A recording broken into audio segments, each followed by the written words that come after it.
All right. Video should be live. Cool. Before everybody gets in, if you're watching the VOD on YouTube, wonderful. It's very good of you. Be sure to subscribe if you haven't already. It would be very nice of you.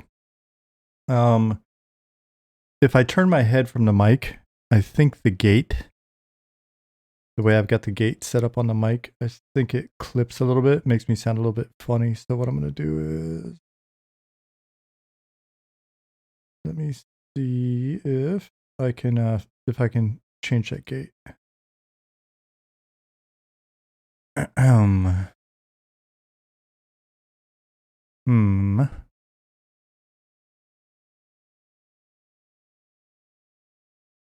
How is this even set up? I assume this is where the gate is. Pop, pop, pop, pop, pop, pop. I'm just gonna reduce it because it's not like I have a bunch of noise ever here. This was a hell of a lot more important when I lived in Stockholm and had a lot of street noise. So in theory, the gate will rarely, if I turn my head, maybe this will sound better. I guess I'll see when I check the VOD later. Cool. Let's try that then. We've reduced it. We'll see what happens. I'll check this VOD. Oh, shit. I'll check this VOD to see if there's any difference or if there's any problems or whatever. Cool. All right.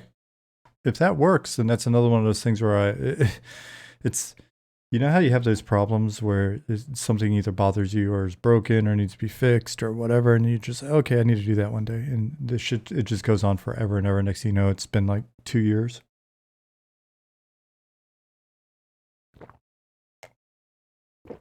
Life Water, good morning. Twitch is telling me this is your first time chatting.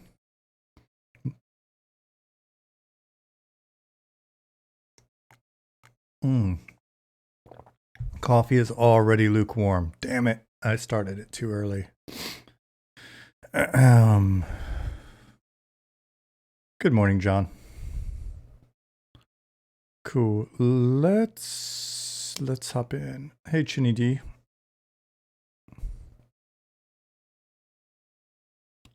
I tried something hacky yesterday and it didn't work. I was hoping it would work, but it didn't work.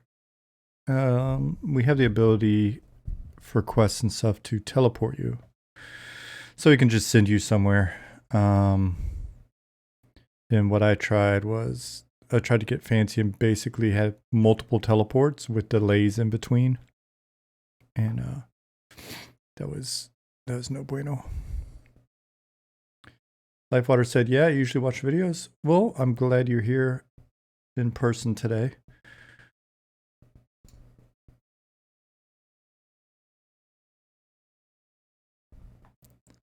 Some of the new character art is coming online. Hey, Chaos Flux. I wonder what my other tunes look like. Strange hair. Mustache is nice. This is a new mustache and a new face. New body texture. Oh, I believe have the nipples moved? Are we still a little wall-eyed on the nipples?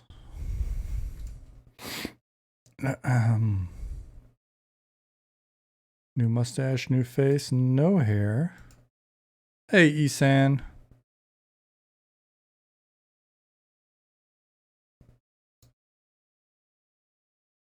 Chaos said, the robe color looks so good. It is a nice, rich color.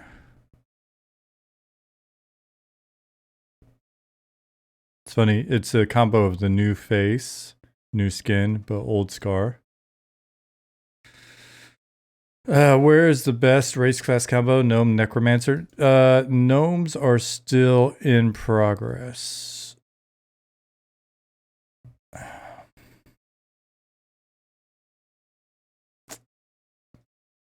Sorry, there's no background music at the moment because I was on a call yesterday and muted it in game.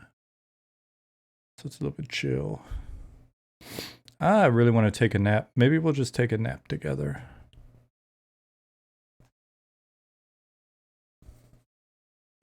You love the art direction for the gnome? Right on.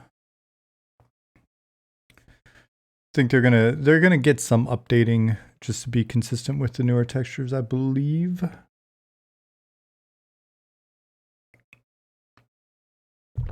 I believe.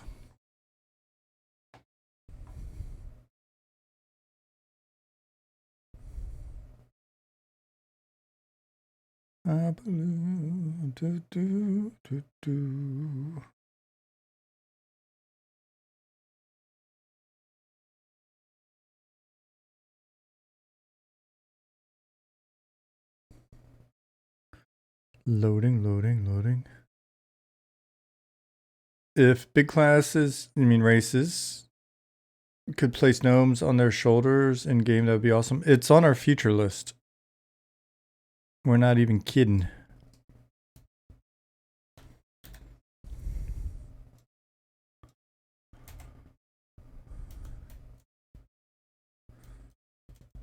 Gnomes and ogres at least.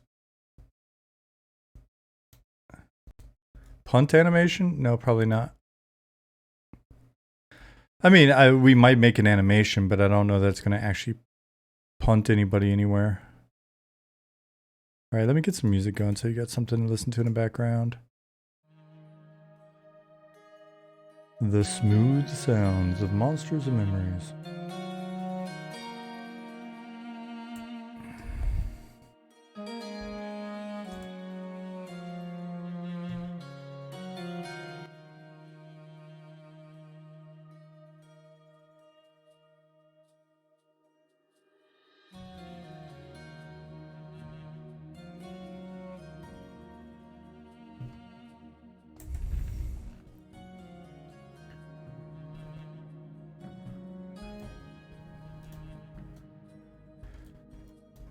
So this is a new armor set that's not finished yet, and I was trying to play around, figure out colors, whether or not the colors worked with the new armors, and that's what you're looking at there.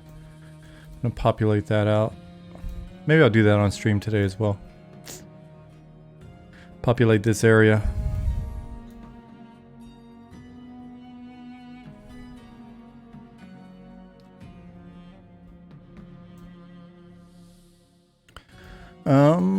Let's see. Over the weekend, yeah, I think it's stuff I did over the weekend. Place some objects in here. Pretty sure I did this over the weekend. You haven't seen it?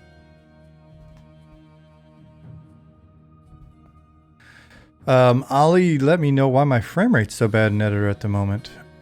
It has to do with a change that he made, but it shouldn't be affecting the actual build client. What's up, Justin Beard?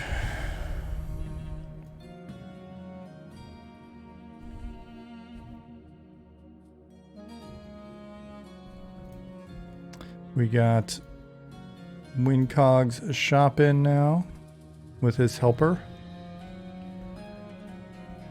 His helper Neuralbus, who's supposed to be he's supposed to be a goblin, but we don't have goblin models. So, oops.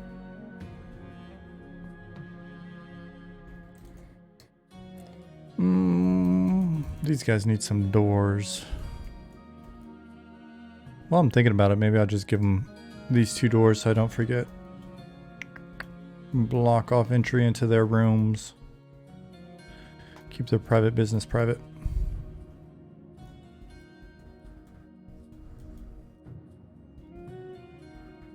Alright, so where are we at? We come here.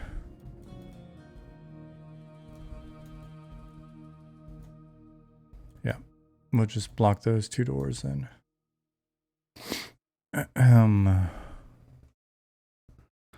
Let's find out what their coordinates are.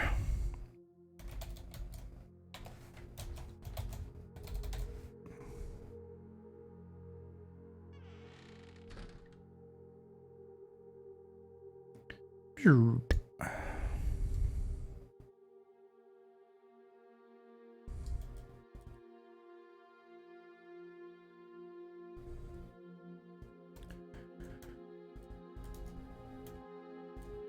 good? Look good enough? Okay, okay. Maybe we'll do more doors today. It's not the most exciting thing for you to watch, but I think I'm gonna change the theme of the stream. Instead of being a M&M development stream, it's gonna be a loving robot relaxation stream.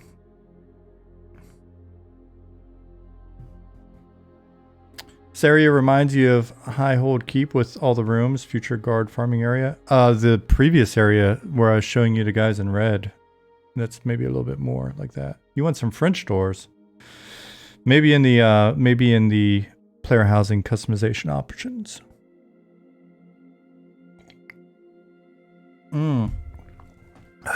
John, you can't see it here. If I go full screen, maybe you can. I've used your latest submission of being able to customize the windows. Why is it not doing it now? Oh.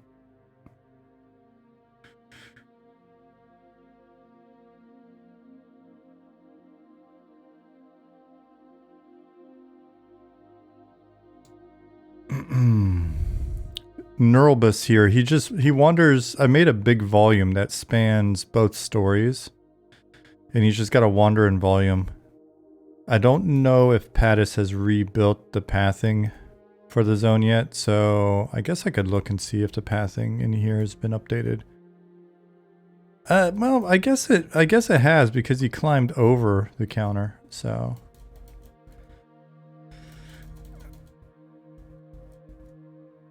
So the direction you're going with regards to the first newbie humanoid monsters, and why aren't they orcs? Because I think they're going to be the jackal humanoids. I think you're just starting conspiracy theories, Chaos. Good morning. Quicksanta, did I say good morning or no? Before that? Anyway, John put this in, which is pretty dope, over the weekend as well. So that's nice. If we add any more races to the game, Chaos Flux, like playable races, the first playable race that we have to add beyond what we currently have, the absolute first, 100% first, will have to be some sort of lizard man, so that Zukin doesn't lose his mind and completely give up all hope on us.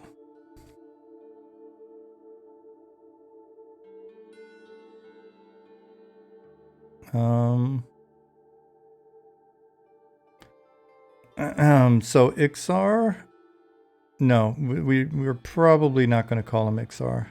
We don't want to get into trouble.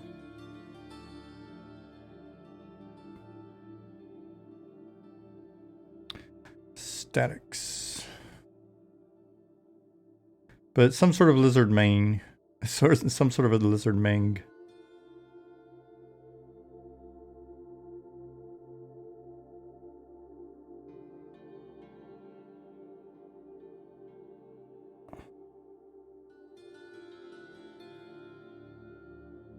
You said, I guess I always recall seeing orcs first? Well, that's some other games, buddy.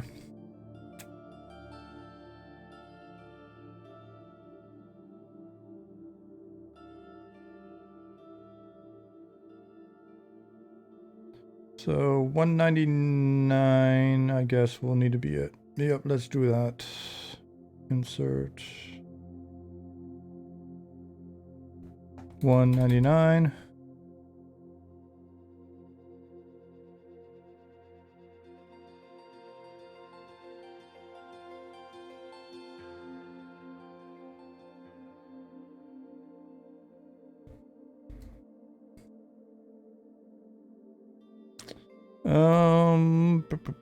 Boom, WinCog.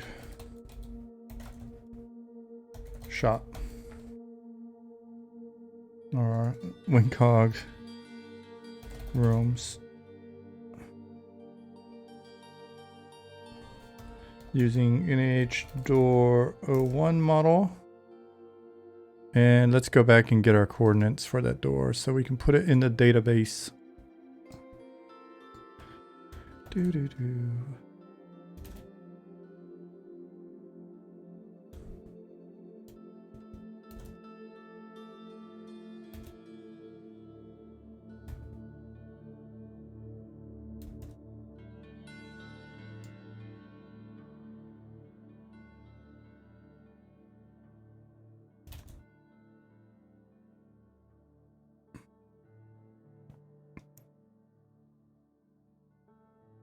And duplicate row with keys 198. New coordinate. What you're trying to ask is the monster humanoids that players will see starting out. Well, we've already got monster humanoids, buddy.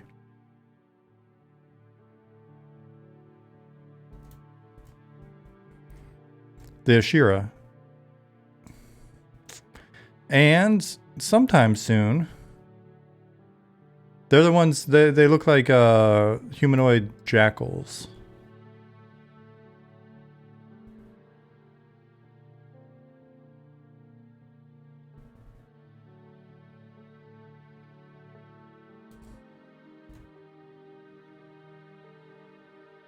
The giants, there are the giants, but the giants are currently just placeholders.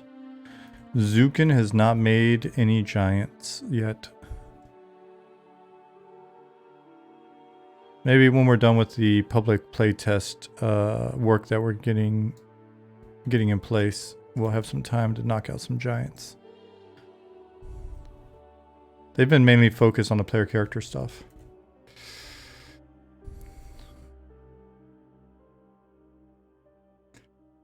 You know you can hold V key down while mouse is over one of the corners to snap to another vertice, Cyber Angel 67 said. Cool, let's try that out. So if I hold the V key down.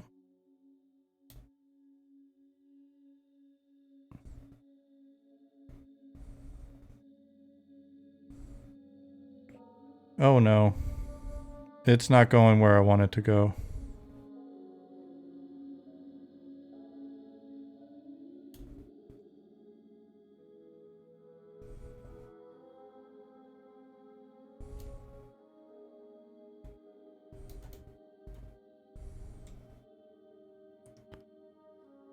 The Geo is built in Pro Builder, so I'm not quite sure why it's not recognizing this is a valid verdict, but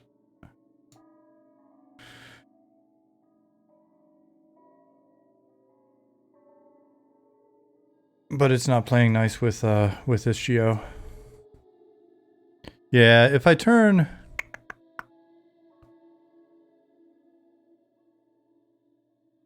Let's see. Is it tools? Pro Builder window, maybe? Do I need to have that up? No, that's not what I'm looking for.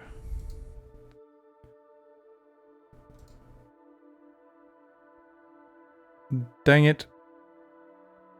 If I had the little thing up over here, usually Pattis just tells me what to click.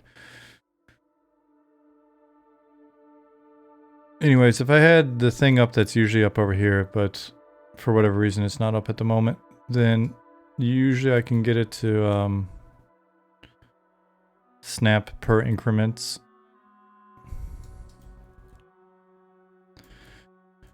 Which, that's a good point. I guess when we turn this into an actual like database tool, then it can still piggyback the functionality that exists within Unity.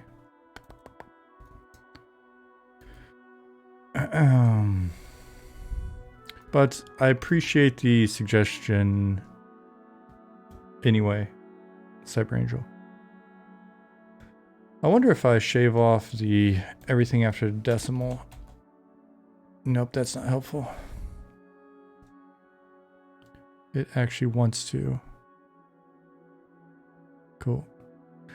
Close enough for government work. Put this here. And well, all I'm doing is I'm transposing these coordinates from here into here, since the tool doesn't do it for me at the moment. Unlike placing a mob, for example, which we may do later.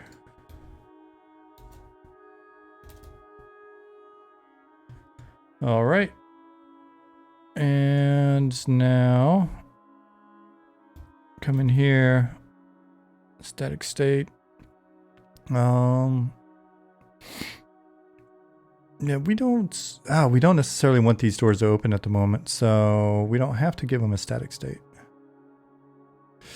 Did you guys seriously consider any other engines? You're a Unity fan for what it's worth. In the beginning, we discussed it a fair amount, but we discussed it while we were already starting work in Unity, just because Ollie was able to get us up and running essentially the first week that we started discussing making the game in Unity, and felt that it was going to be a better solution for us for the most part long term. So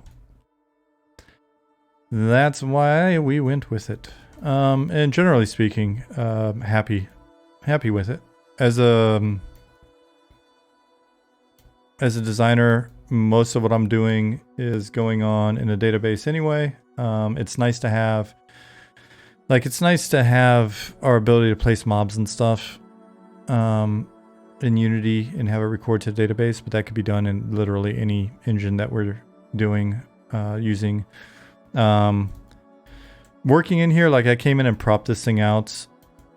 When was that? Saturday, Sunday.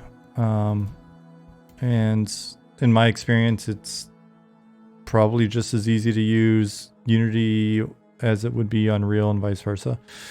On the code side, it seems like we've been good.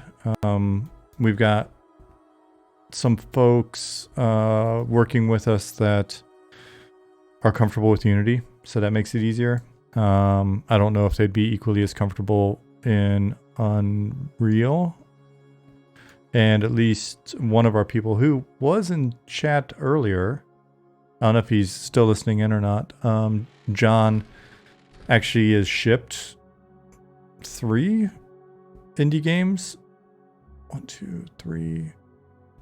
Is Salt 2 the 4th or the 3rd? Anyways, has shipped multiple games that he's made in Unity. So in that sense, Unity has also allowed us to find some really good folks. And yeah, so that's that. You know, if they're when people ask about Salt 2 is the 3rd. Oh, right on. The Pilgrim one, that is John. So when people, you know, talk about engines and this and that, it's like it seems like a lot of times people will either be asking about graphics or speaking about graphics. At which point I'm kind of like, I'm sure the artists will tell you there's certain things that Unreal can do that maybe Unity doesn't do or whatever, but I don't know how crucial it is to our specific art style and goals on the aesthetics. John said, I like Unity a lot, but I've never given Unreal a good try actually, but I do prefer C# over C++. Yeah. I mean, generally speaking, I think just kind of in the indie scene, the availability of programmers that are more comfortable with C# than C++. It's probably higher, but that's just me. You know, that's just me kind of pulling that assumption out of my ass. Esan said that pack looks sweet. He's ready to through hike. Probably not as light as your pack, but yeah. Okay, so what was I doing? I placed those doors so I didn't forget about them.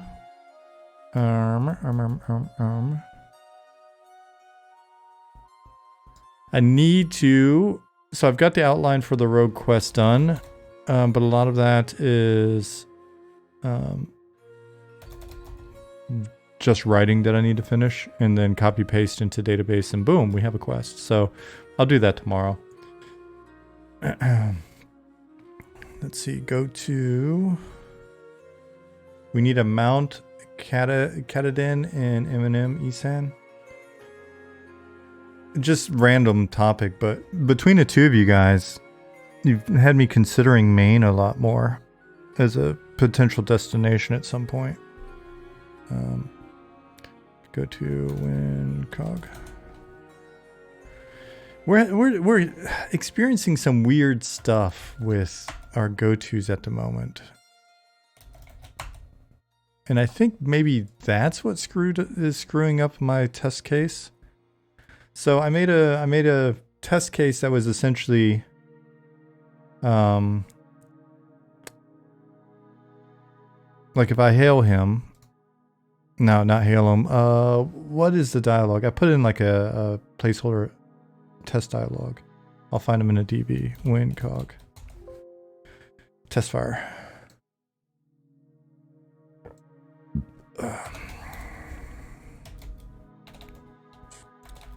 I'm just gonna say test fire.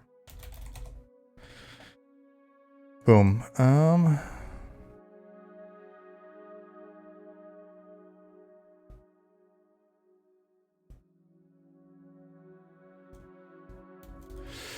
So the idea was, if we look at this script, this little pseudo script, at some point in the quest, something happens. I'm not going to tell you because spoilers. And then the way I originally had it set up was there was a go-to, which we saw execute just then. Go-to, dialogue, pause, another go-to, and then did that 3 times. So it kind of blinked you through the city. It's not a very far route, but through the city to this final destination, and then boom, your head clears. Let me look at this and see if, well, that's why that didn't fire. And needless to say, it didn't work. And so I've got the feeling that the reason why it didn't work probably makes sense. Like it probably, the system just doesn't know how to support multiple firings of that type of command.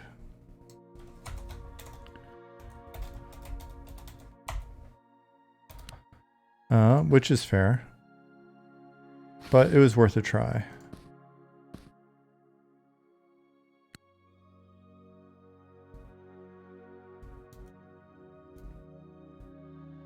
So we can just do this abridged one. All right, see you, Justin. Be safe. Jasmine was amazed at the pictures you posted of the McDonald's. It's very pretty.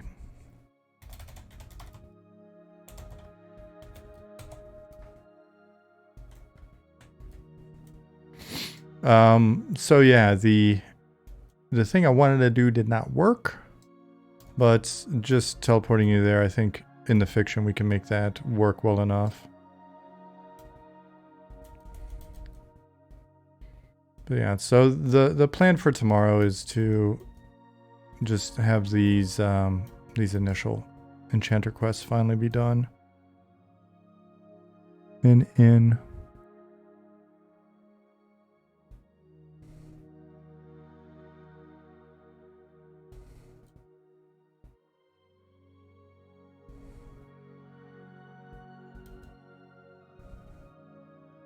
Hey, Chat Solo.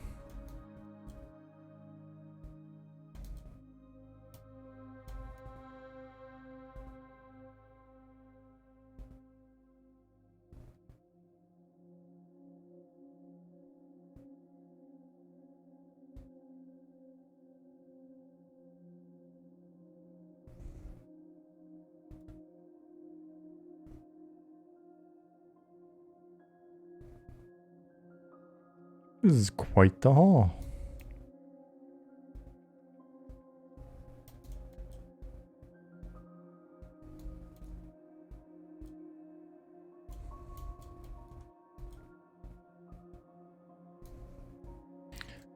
Cool. You know what we're gonna do? We'll put a little bit more base pop in here then while we're thinking about it.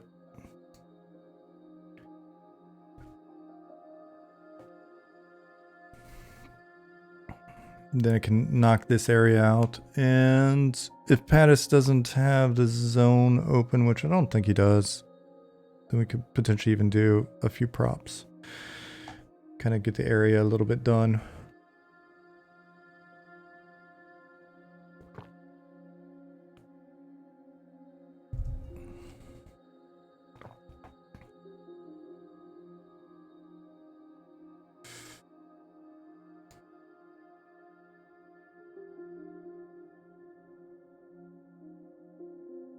There we go.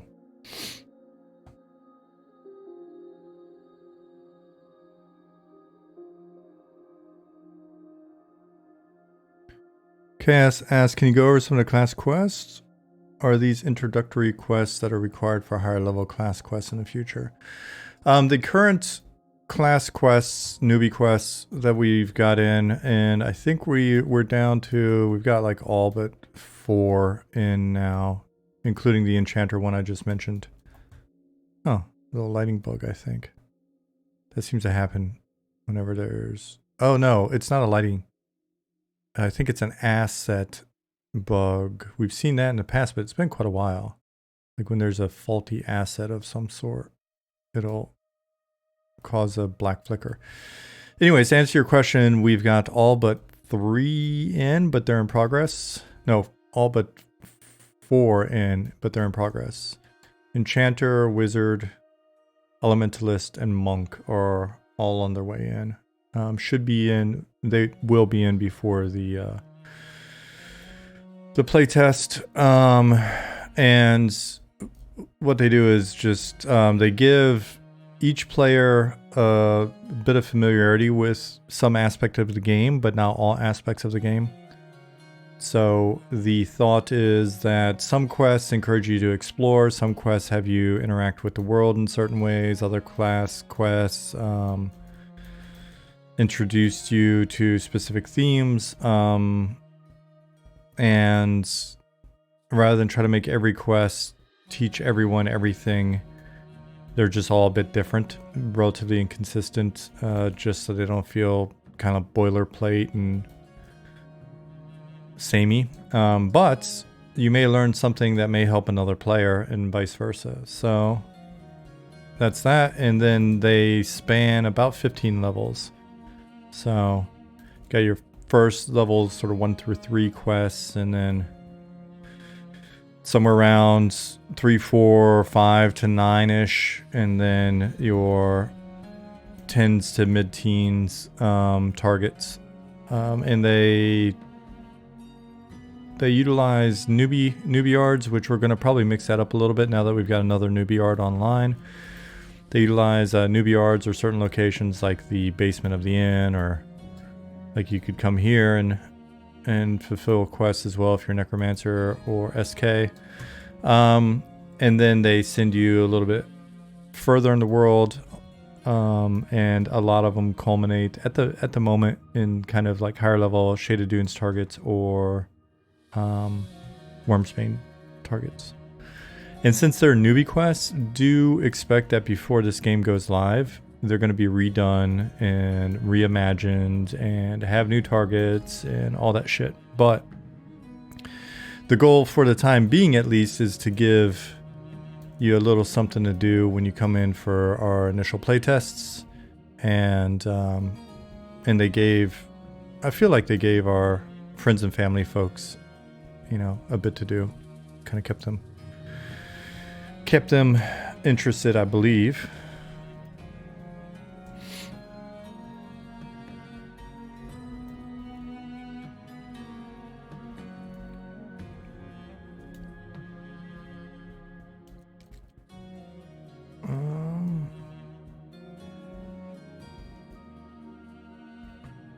Hey, Brown Butcher.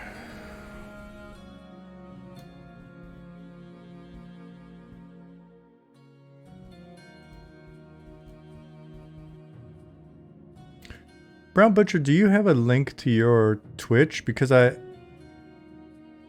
swear, like I tried to find it and I don't think I had the right one.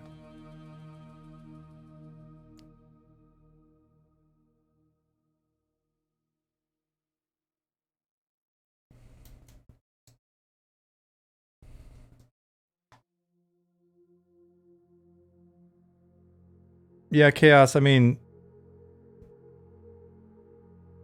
everything we do, there are going to be some people that like it, stuff and some people that hate it. That's just the nature of making games. Those look like giant limes. Yes.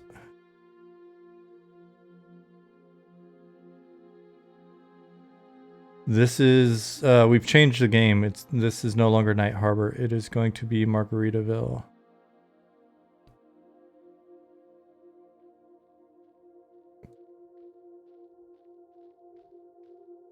First quest is going to involve finding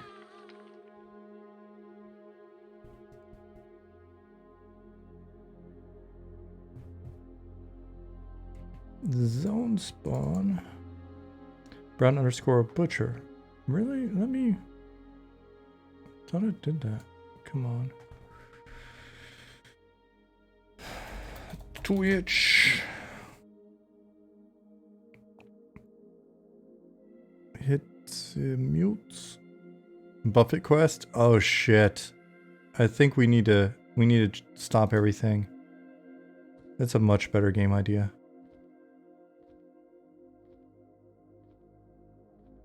Talk about bringing in all the boomers.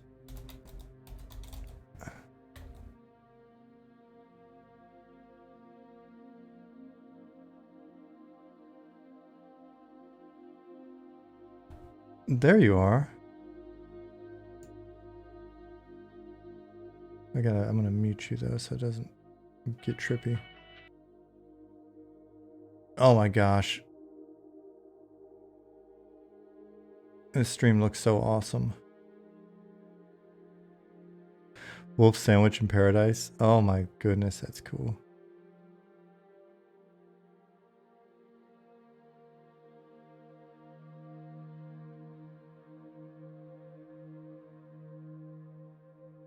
All right.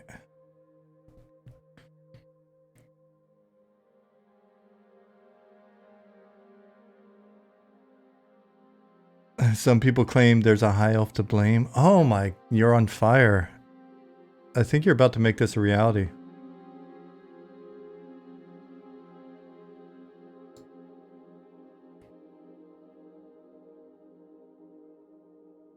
Chaos said, I enjoyed all of the EQ quests, minus the pop flagging stuff. I hated it. Wait a second, Chaos. Wait a second. I'm having a flashback. I'm having deja vu. That happens a lot with these streams. Chaos. Are you the one that's been busting my balls about pop since the first second you came in the stream 2 weeks ago? Is that you or am I thinking about somebody else?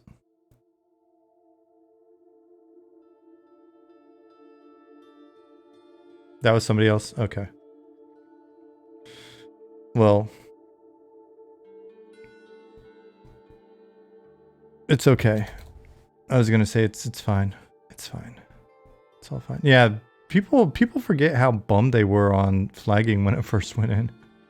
We got so much negative feedback on flagging. We had to quickly adjust that. It's like, oops, sorry guys.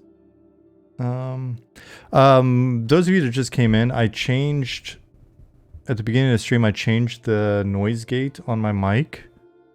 Is it staying consistent? Like when I turn my head and talk, is it, I mean, the volume's probably going to be different, but it's not clipping off words anymore, is it? It used to clip off like the beginning of words.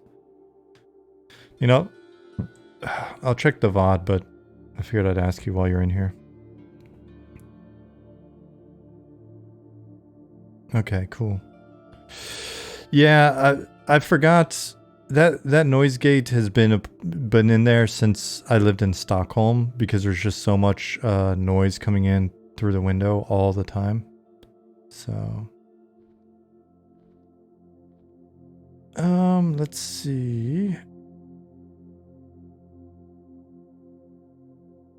can I update this? Yes, I can update that. I love when the database lets me put in bad data because then it makes it a lot easier to fix certain data because I'm not getting yelled at. Who's busting my balls about pop? Oh, it wasn't bad. They have a, you know, they have a fair, they're entitled to a perspective. It wasn't bad at all. Pattis, the flagging when it was first implemented was really nebulous, and so that was a problem. And then a lot of guilds just were bummed on like back flagging and all that shit. So I mean, overall, it wasn't. It didn't. It wasn't the most perfect solution, but we did what we could.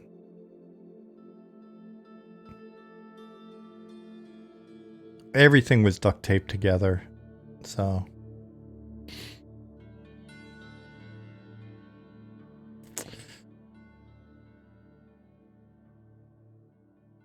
As long as you learn from it, that's what counts. Chaos, I wouldn't go that far. I wouldn't go that far. There's a number of things that we may do in this game where people are going to be like, why didn't you learn from previous mistakes? But that's, you know.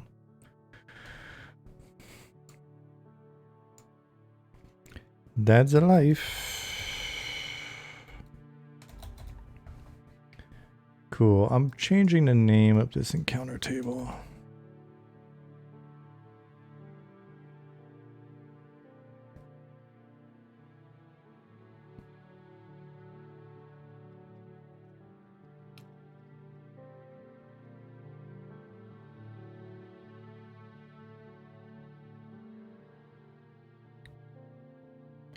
All right, so were we doing this in descending? No, 84. So we'll grab the, or sorry, 44 copy.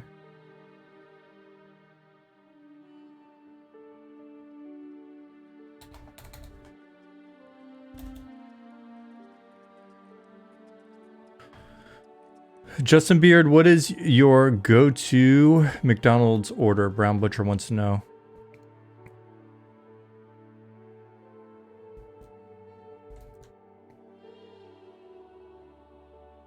Brown Butcher, I wasn't aware of your stream before this. I apologize, but I'm not as in the know as a lot of the other folks on the team. I'm not as like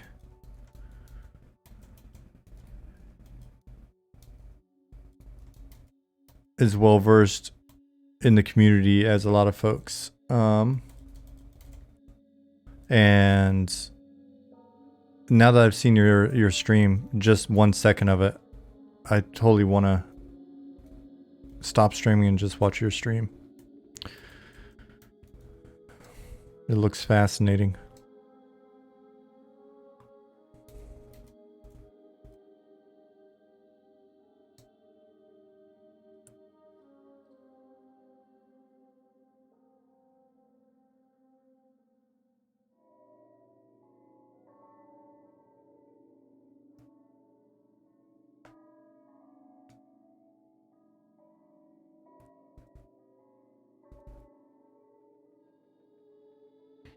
Only started streaming a couple weeks ago after like a 6-year break. I only got that shop stream up last night. It's fascinating.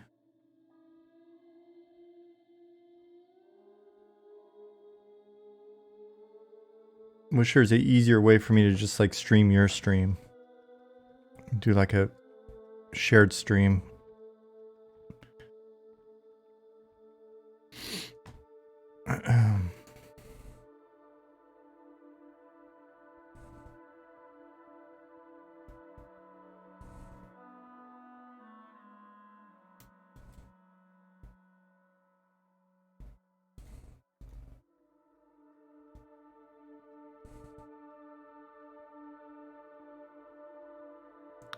Could I always rate him if he's ever streaming? That's true as well. If you're streaming at the end of the stream, then I'll raid you. I haven't done a raid in so long. I'm like, is that still a thing? I guess it is.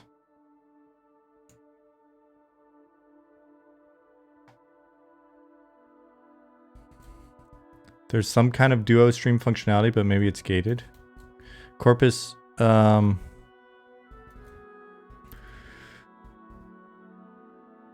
my content is way more fascinating than yours. I wouldn't go that far. Come on now.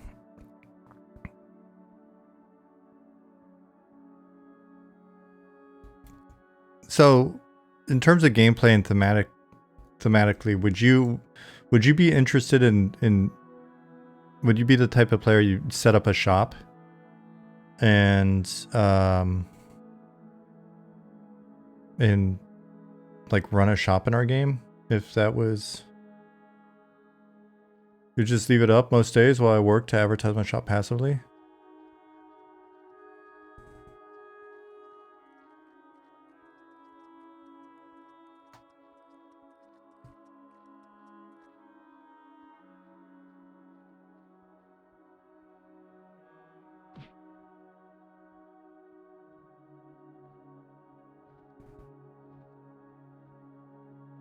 100% gonna run a shop. I'm so excited. I'm so excited. And so Justin's gonna run a coffee shop and you're gonna run a shop. We'll have to have you guys in as special shop test people, consultants, to make sure that we nail that functionality. I have little interest in quests, weapons, armor, etc. Wait, can we run shops in M&M? We really want to make it so that that's feasible. I've even denoted spaces as we've started placing doors to kind of mark off player housing or player property. It may be easier just to show you like this overhead. So as we're looking at the market within the various structures that are there, got like apartments and bigger buildings. I just kind of noted as like guild hall. I don't, you know, we'll see what it turns out. But like the S's would be shops, shop spaces that you could lease. Tavern would be cool. So yeah, I mean, it's one of those things that it's one of those things that we're interested in, just because we feel like it adds more of a sense of place when folks are incentivized to run that type of environment. It's something that even when I was working on EQ, that I was like really, I wouldn't say jealous of, but I thought it was really interesting in UO that people had that type of play behavior, and it just made me wonder like why we couldn't get some of that in.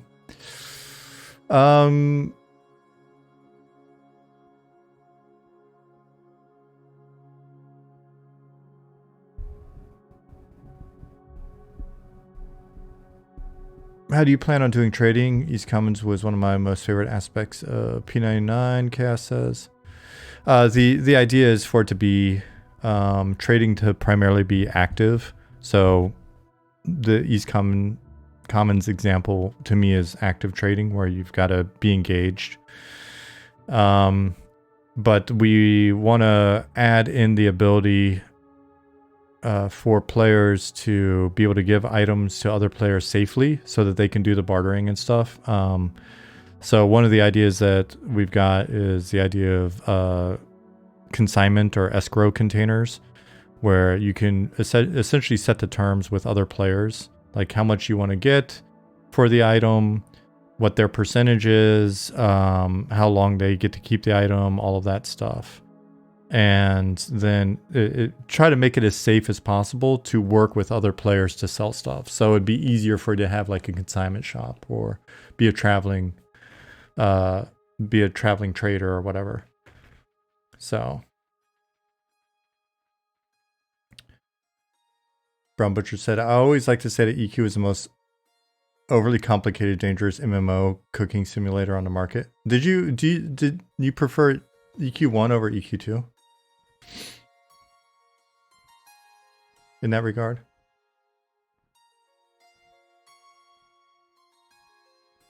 Yeah, I just figured if we could somehow make it easier for players to work with each other when it comes to trading, then it will open up a lot of emergent behavior that will be cool.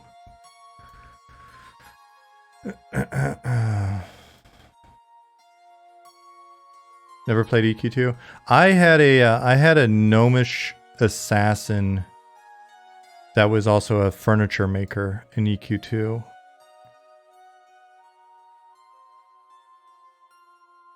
His backstory was that he made furniture as a means of getting information on targets' houses, and then he would assassinate them. But I just enjoyed the furniture making in the game.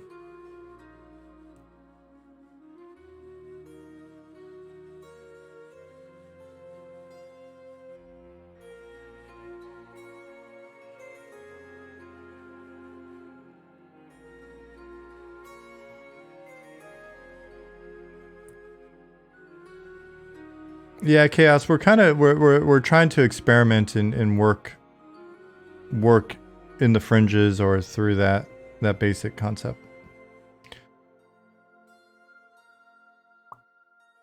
Butcher said only played live EQ for like 6 months and then P99 for about 5 years or so. Now enjoy Tech P.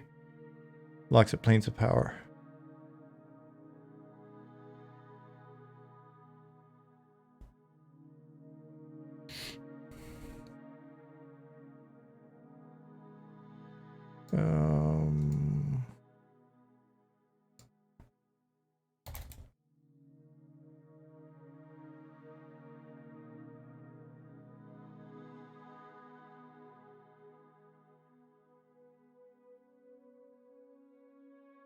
Justin, I saw that you're playing Chainbreaker.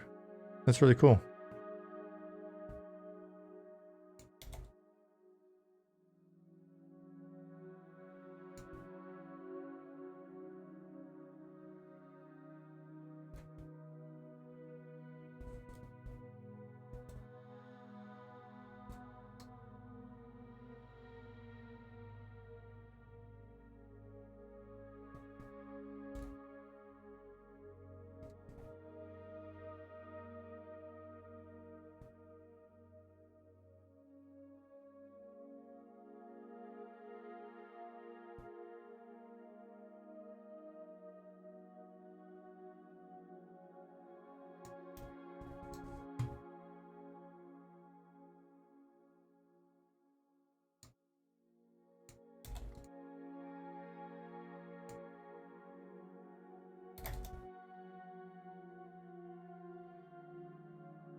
Justin said, I'm actually going to see if I can do something with Squarespace to put up a blog for Harbor Coffee LLC website.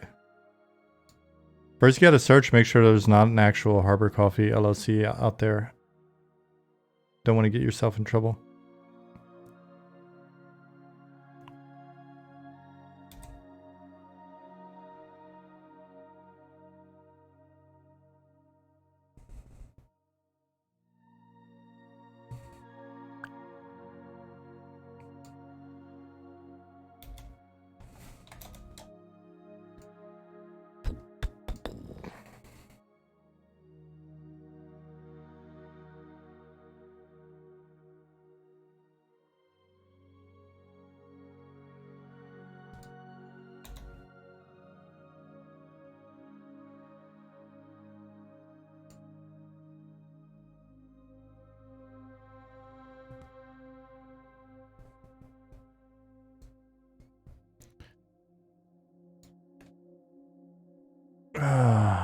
What was I doing last Thursday? I'm trying to remember what I did on stream last Thursday. Was I dealing with appearances?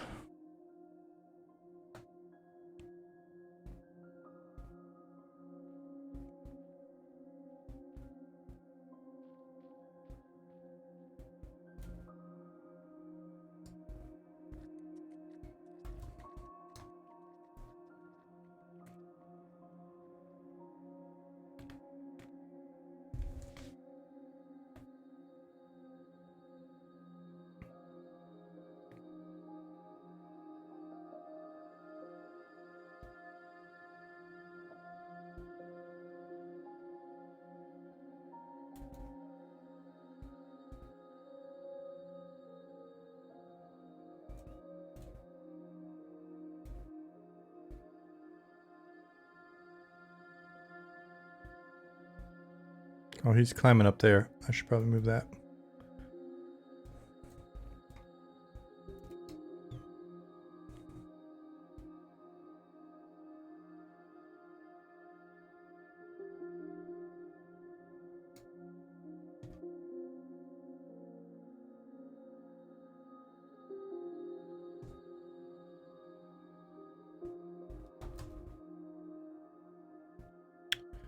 Yeah, Brown Butcher, Justin is planning a coffee shop.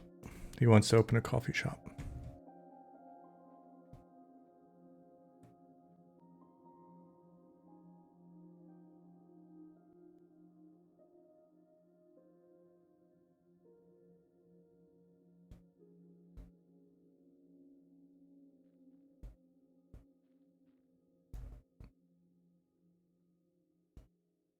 Heard something about someone doing a blacksmith shop too? Hell yeah. You guys will have the city populated for us.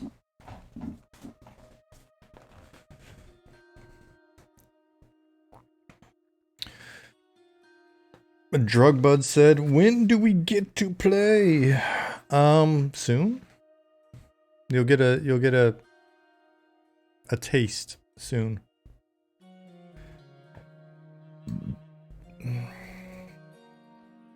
I'll have something up on our Discord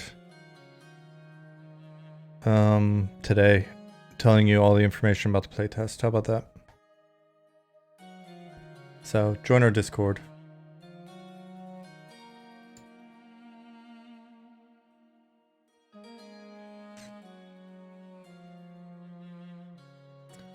Do it.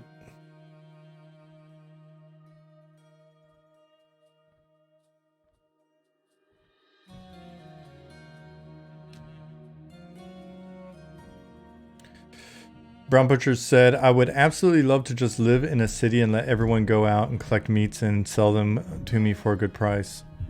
So, in all seriousness, I think there's something really... I believe there's really... shit, let me start over. Chaos Flux, thank you for your Prime.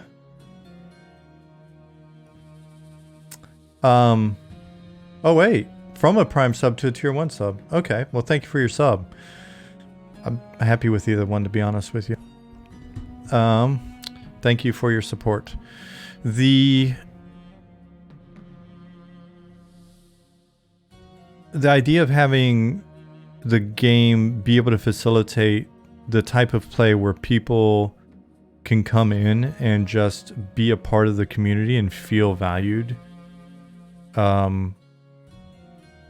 without necessarily feeling compelled to be at the absolute high end or max level, or, you know, partaking in the elder game or in game or content. Like if we could find a way to nail that feeling, I think it'd be really huge. Right, because the goal is to make it so that there's enough cool shit at the high end, in enough way, there's enough there for players to really feel elite and feel like they stand out from the rest of the community based on their efforts, without, like, the goal is to be able to create that layer, have enough in the, you know, the leading edge of the game to keep those people engaged and for them to be aspirational people, so that when other people look at them, go, "Oh shit, that's cool. I'd love to be able to experience that sometime," but still have the core of the game be such that you can log in and level a little bit each night or each week and feel like you're still a part of the community, you're making progress, you're enjoying the stuff that you experience, you still feel like there's an opportunity for you as maybe somebody that's more casual to experience something interesting or unique, be the person to maybe discover a thing, right? Like, so there's a lot, you know, I think there's a lot of room there through the way that content is scheduled, or just sort of the kind of weird, non-linear, haphazard not on rails way that we're putting content in. I think there's that opportunity exists. Sure, I'm not doing a great job of explaining it, but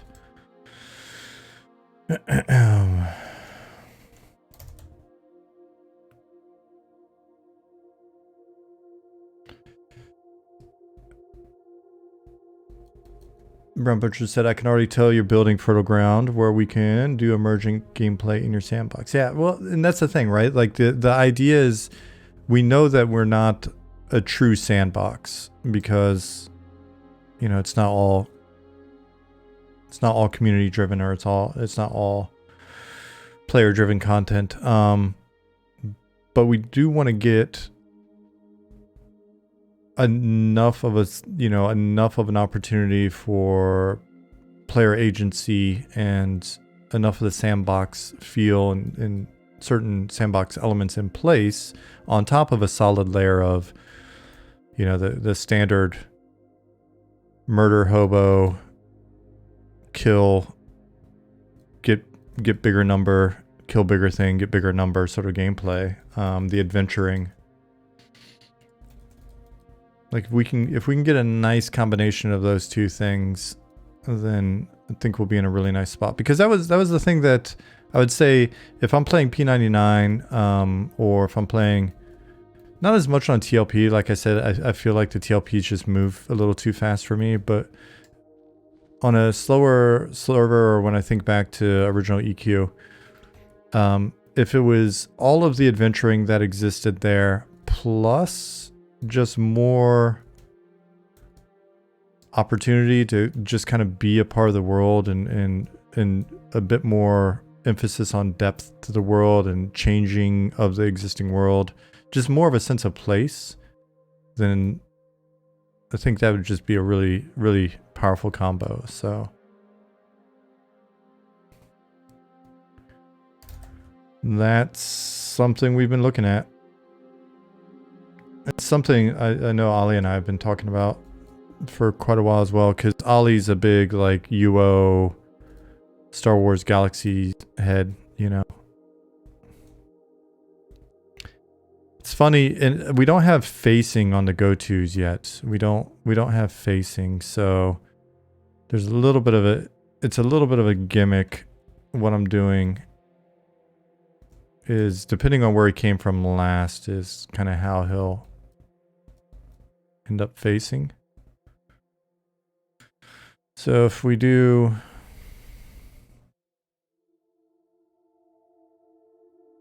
not that, if we don't do that,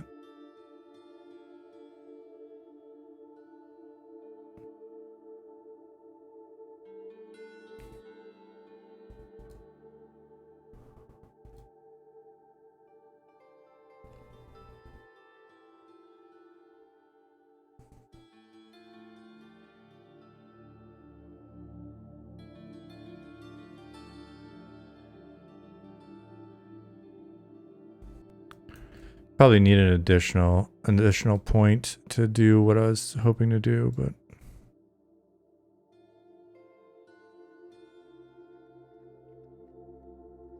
we'll just do this. Sorry. Let's see. Butcher said, my dream is that someone else opens a competing corner store and we can undercut each other and make ads slandering each other's unscrupulous business practices, etc. I think that'd be fantastic. I'd be so hyped on that.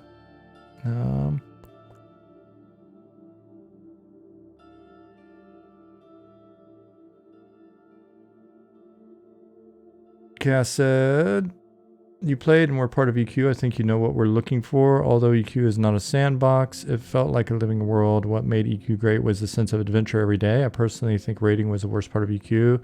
At later expansions, I loved camping rare monsters and or discovering new areas. Multi-group, bigger monster, bigger target, world bosses, like that content definitely has a place in the past. When we've talked about raiding, I think my biggest concern and so, you know, and I don't know if I've always properly articulated is the game shouldn't be we shouldn't create a layer of the game that is separate from the base game where all the best shit is acquired and all the coolest stuff happens. So that's kind of like my concern. My you know, when I express intent to the team, it's let's not create this layer that becomes the thing that everybody rushes through the rest of the game to get to. And so I think we can have cool targets that are essentially raid targets without making a raid game, if that makes sense. We can have raids without bifurcating the game into raids and everything else. And so that's the challenge for us to figure out is, and I think it's primarily on the reward side of things. It's not on the encounter side or creating the specific content itself. The challenge is how do we create that content? So an example of this might be, if you think of something like maybe this is a bad example. You guys with fresher game experience, tell me if it's a bad example. But if you consider something like Woshi, if Woshi is up, then let's just assume a lot of people couldn't use that druid ring, right? Like, let's just make that assumption. And so in order to get into those areas, let's assume there are zones around there that people want to get into. The majority of people, let's assume you couldn't get in there if the dragon is up. And so then whenever the dragon is killed, it actually unlocks content for everybody else. Right? So that would be a different type of thing. And then there would be a commensurate reward that's not just strictly power gain that would come along with that kill.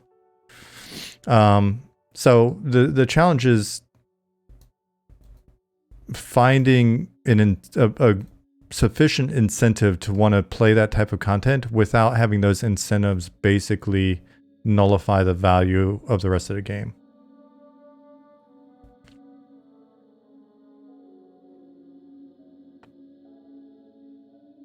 Is there anything you need to know about if you want to put a Monsters and Memories logo on it or something? A screenshot? Nope. You will have no legal issues from us, Justin Beard. What you're doing is considered like a fan site. It's your site. You have at it. You can use whatever we've made public, which is a ton. So, yep.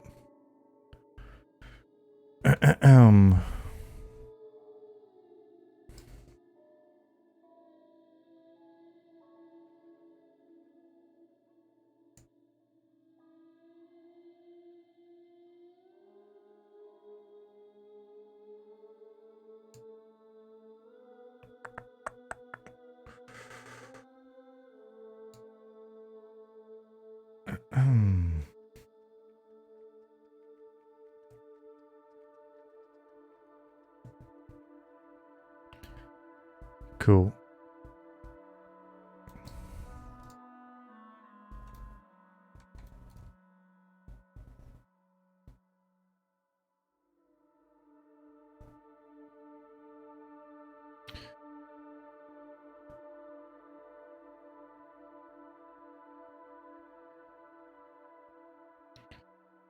And along those same lines, it's kind of it goes hand in hand with what we're talking about with Brown Butcher and with Justin, right? That idea of if we can make it so that there is a lot of interesting, cool shit that requires coordinated people to go in and kill, and there are opportunities for people to run little shops and actually find value in being merchants and trading and doing trade skills. And we've got a wonderful camping game. I mean, for me, the game's all about camping. Just enjoying camps. So if we can nail those things, then I think we'll have a game that will be something that I'll be excited to play personally. But I really love camps. Chill. I prefer especially like chill, low stress camps. Pattis, are you listening in? If I were to crack open the zone file, which subscene is all of this stuff in?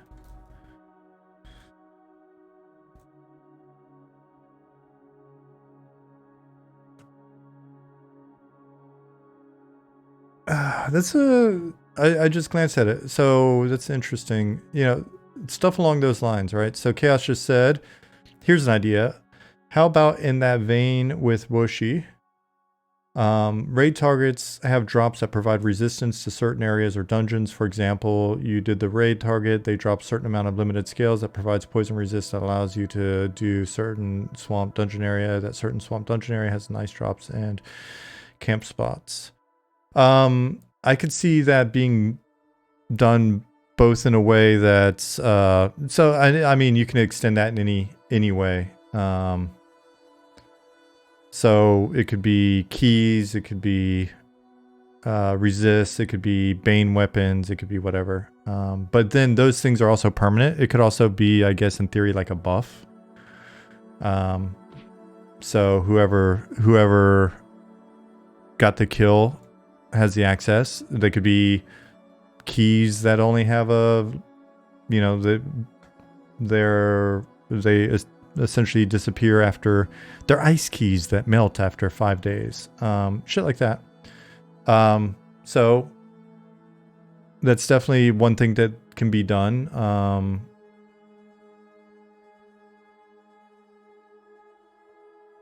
It could open it up so that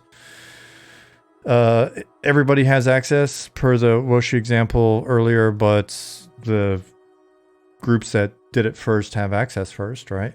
They're going to be first in. So, I mean, there are a number of things that we can do, and we just got to be careful not to overly inflate power and bifurcate the game. So, that's my belief, at least. I could be full of shit. I could be totally wrong. And believe it or not, I'm okay with being proven wrong. It stings a little bit. You know, I can be a little reactionary at first, but at the end of the day, just want the best game. So we'll see. Inevitably, I will be wrong at times. We will all be wrong at times, but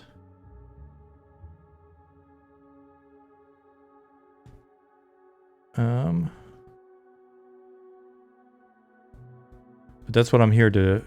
That's the service I provide to the team. Is I get to be wrong sometimes, but at least on certain things, we should have a relatively clear direction.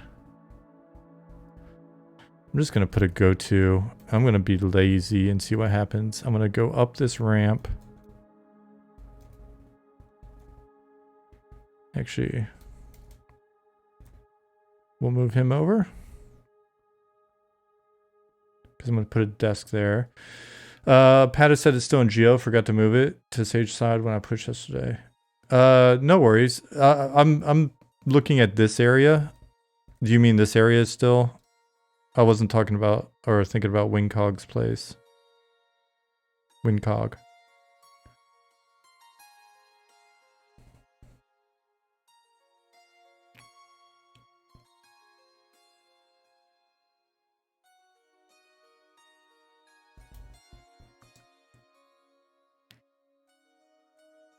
Chaos, I'm glad you like the direction. Now there are two of us.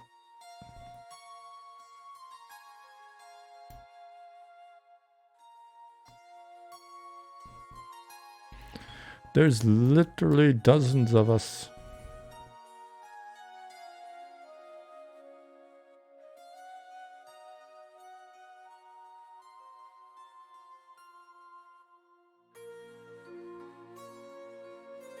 Have to collect resist items in order to for you to do certain content in the future, so the lower level or older content resist gear is still useful in the future to meet certain caps, so the player isn't constantly taking dot damage to a new environment. Yeah, the attunement stuff that sounds like the attunement stuff that the Pantheon guys are talking about as well.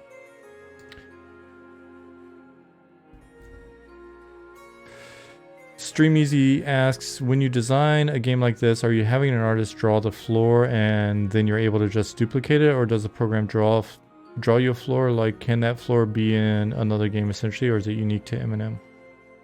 You mean this texture? The texture is a file that exists outside of game. It's like a Photoshop file. And so in theory it could be used anywhere.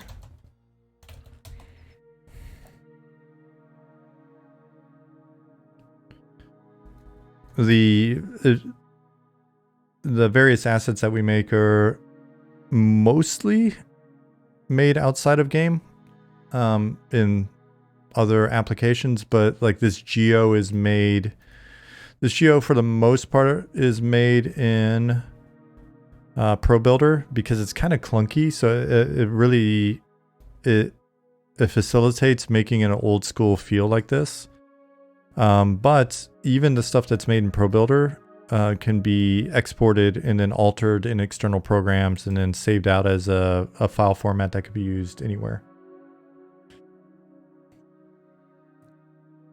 Yeah, texture. Did your artist have to draw that originally, or is it like a non-copyright floor? No, these textures, like this wall and floor, they're actually the same texture, different colors if I'm not mistaken. Where we had those, nope, they're different. I forgot. Yeah, they're different. But they're both done by artists that we contracted, named Marie, illustrator. And so we've just been using them as kind of placeholder textures for a while. This texture on the wall was done by Goblin. And yeah, they're ours. Stream Easy said, to know shit about designing a game, just curious the level of work when it comes to it. Essentially everything in our game, there are some very rare exceptions. We have a water shader that is an asset that we bought because John had used it before and he liked it. And we have some temporary, we have some placeholder little icons that are very placeholder that are, you know, an asset that we brought in. Pretty much everything else, there's like a cloth physics sim that's an asset, but everything else is just, it was made by us from scratch. Maybe I'm missing something or another. That's why the game was capsules and stuff for a year and a half. It was just little capsules. Front position, cool. Let's give him a command to walk up here. It's a long ass walk, sir. He's gonna walk up here, and then where's he gonna go? In here.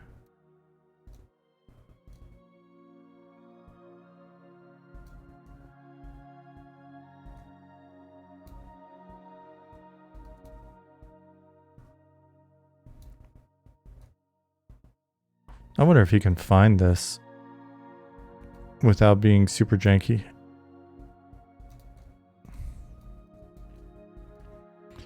I guess we'll see.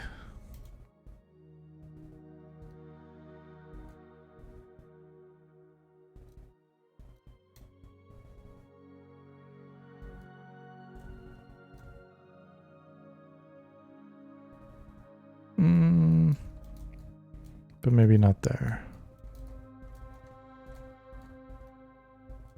Website's almost done, making up coffee prices. Right on, Justin. Oh, I'm back in that room.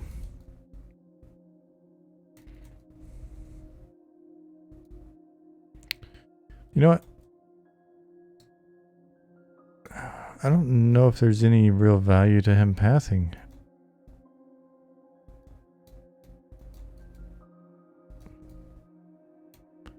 That is a long ass path. Do we know what the currency denominations will be? All coins? Any bills? It's all coins.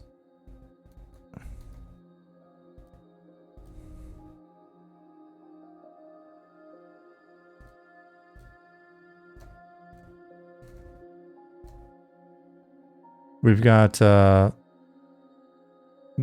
fairly standard copper, silver, gold, platinum, 10 unit approach.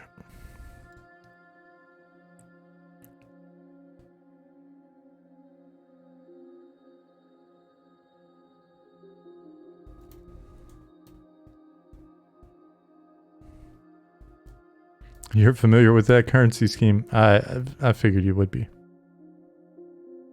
It makes sense that you are. Let's see where this guy wanders. Just for shits and giggles, to be honest. We'll give him a pause of 120. Don't they normally announce the yearly EQTLP servers in March? For some reason I thought they announced the upcoming TLP servers, or did they just announce that there's going to be one? Because it's May, right, that they fire off?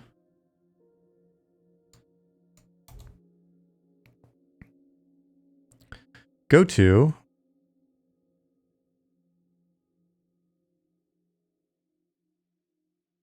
here. And then new command. Go to here. And then new command.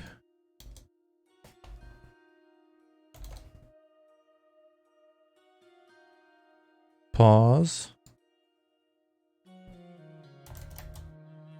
120. Save. New command for will be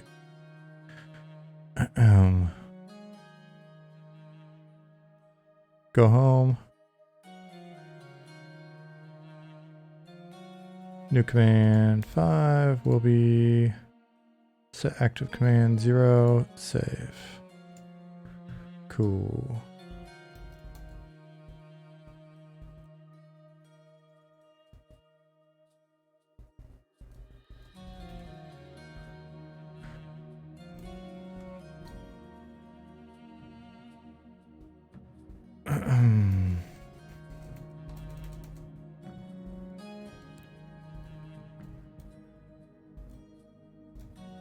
Cool. Reload zone.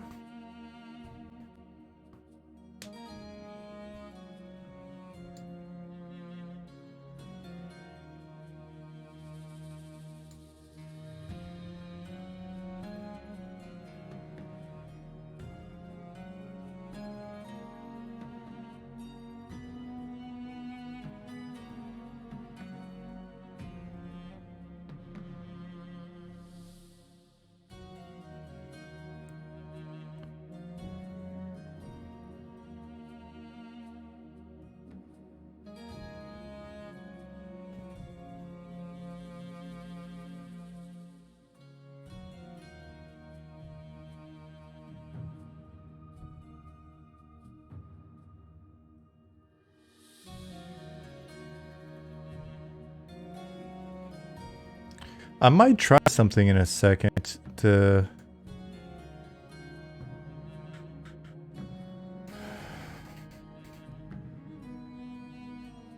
see if it works. Because I do want to get it up for you guys. I promised to have something up soon, and my personal goal was to have it up today. So let me unhide it.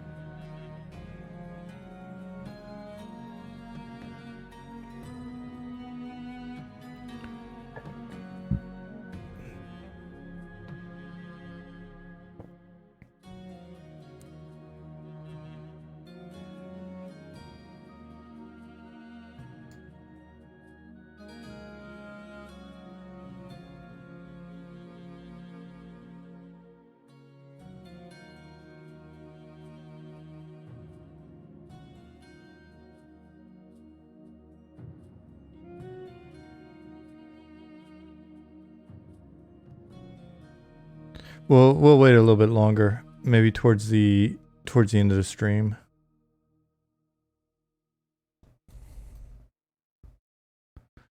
Oh, hey, what's up, Patrick? So I was playing around with Plate Armor 3, and then I was just throwing different reds on here to see what happened.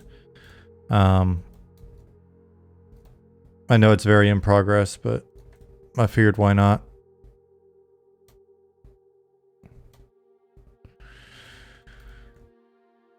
These guys...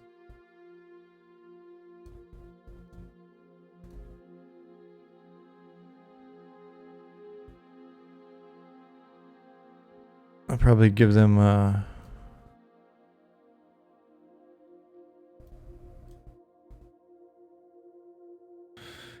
some weapons and stuff later.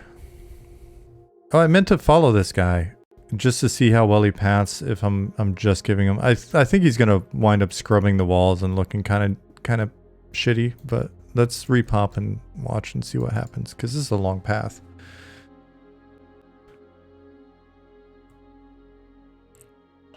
Ishiwatari, I missed you when you came in. Wie geht's dir? Alles gut?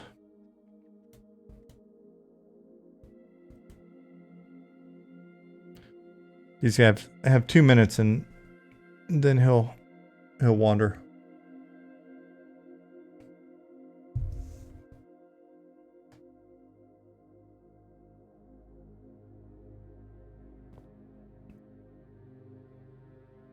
Alles gut und selbst? Ja. Ja. Nicht schlecht.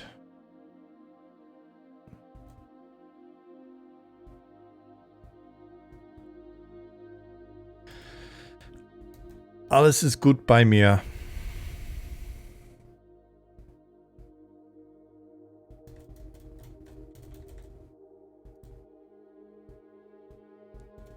Sehr nice. Very, very good. Am I fluent in German? Nowhere near fluent. And I'm so bad at studying. I'm so bad about being consistent. Whereas my wife is she's so every day. When she's studying, every day, bam. I really should be using my Duolingo and... Oh wait, not Duolingo, Babbel probably. I've got Babbel, I've got a seminar, like a pretty long seminar app where you just listen, which has been kind of helpful. And then I've got, I like Drops. It's called Drops. DROPS, language app. I really need to be using them more consistently to expand my vocabulary. It's almost summer. Well, it's almost spring. Sorry. It's almost spring. So then I'll be able to get some good time at the garden, which will be nice.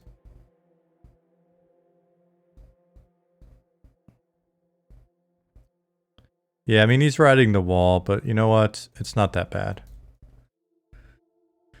I have improved a lot, though. Let me say that. We haven't even really spoke German.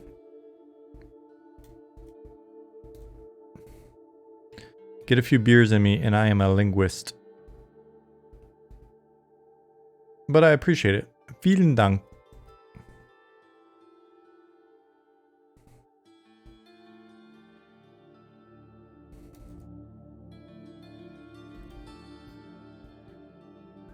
Omelette de fromage.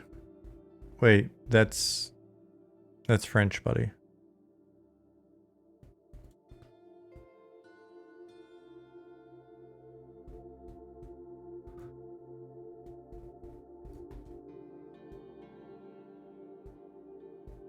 Omelette de fromage. Yeah, if you say it louder, thank you for doing it all caps. If you say it louder and slower, then I'll definitely understand.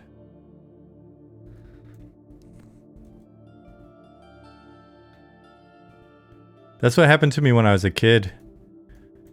All the German kids in my village, they would just, that's a Dexter's Lab reference. I would never get it then.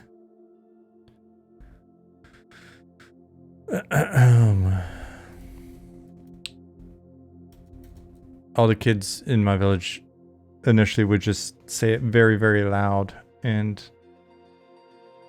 it made me sad.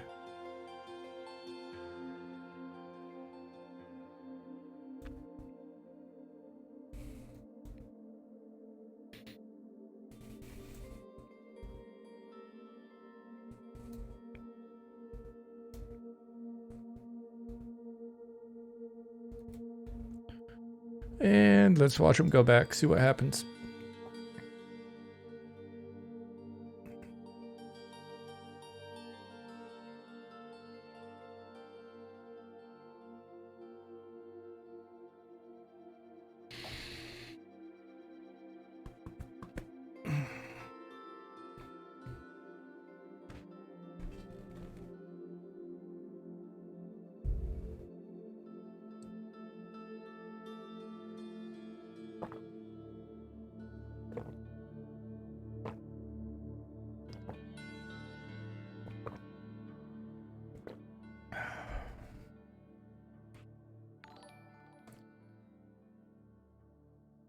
Aramisk989, thank you for the follow. 989, that's a familiar number for some reason.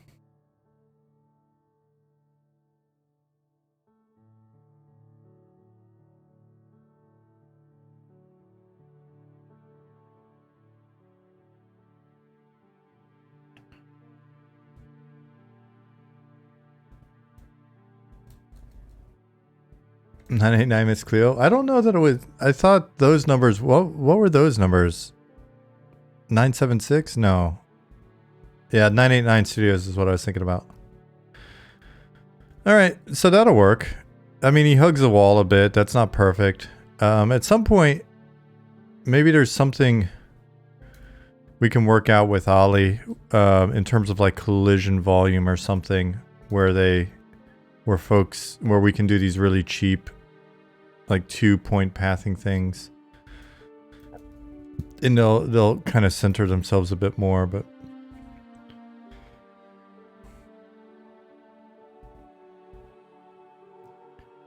Not 619, Rey Mysterio. 619, that's the area code for that's one of the San Diego area codes, right? Which would make sense that Rey Mysterio was from there. Because he was very sort of flippy, acrobatic and stuff, which, I don't know. Makes me think of lucha libre type stuff.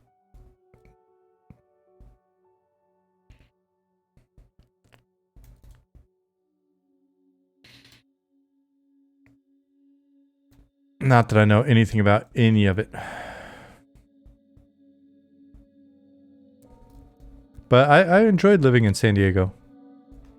It was pretty alright.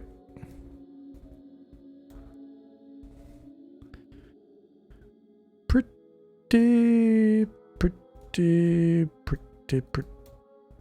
okay.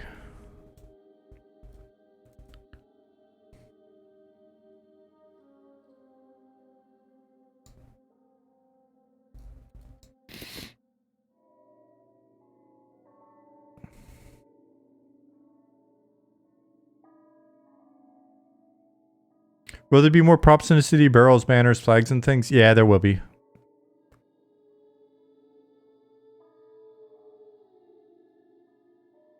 And there'll be new things that you guys haven't seen yet. You know what? I'll show it off a little bit. I'll show you a couple things. You might have seen it on Goblin's stream if you've been watching, but let me go find some stuff before you see it in the update. I'll provide you a sneak peek content, but there's a bunch of stuff going on behind the scenes on the art side right now, trickling in that you guys probably haven't seen. But it will be in the update. Good morning. Ever since you said good morning, that made me think of that. I think there was like an Instagram video using that song earlier. Dude, there's a lot of shit you guys haven't seen.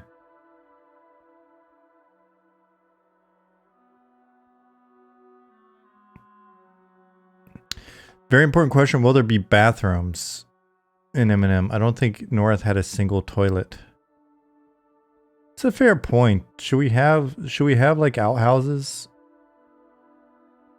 Pattis, make a note.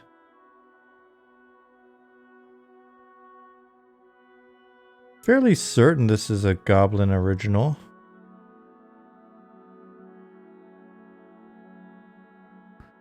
So, 2D assets, we're going to be doing some like decals.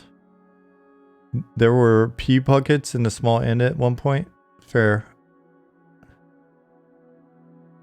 Let's see if I can find the other stuff though. Yeah, we're going to be doing prop pass later on.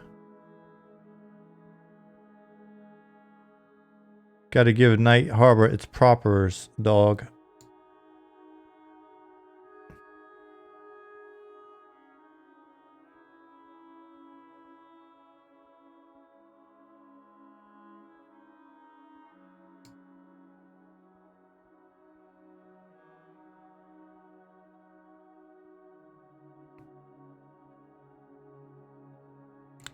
Let me find them. Damn. They're back here. You guys have published a lot of images. So many images.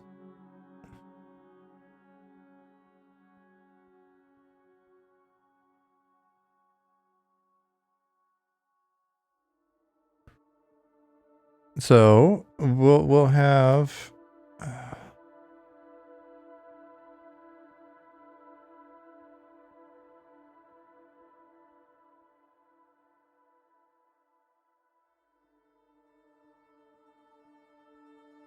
we'll start having more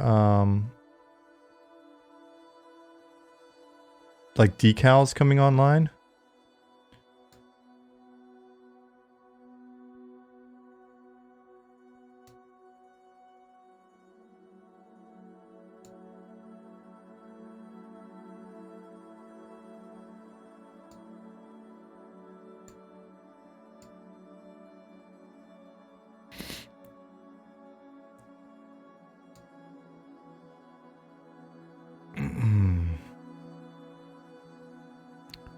So we'll basically start placing these in the not too horribly distant future. That'll start to impart some color. So there's still texture pass, prop and decal pass that needs to go on. And that'll include things like rugs and 2D props and 3D props. Yep. But for now, we're continuing to build stuff out and get some base pop and all that good stuff going on.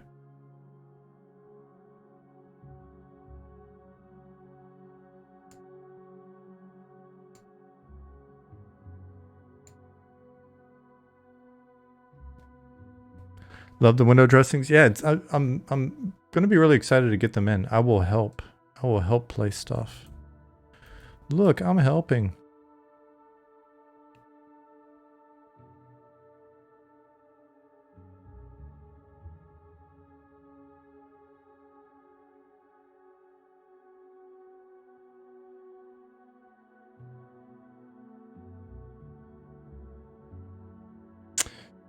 Looks like you added some unrelated videos to your EQ interviews playlist on your YouTube channel. Let me take a look.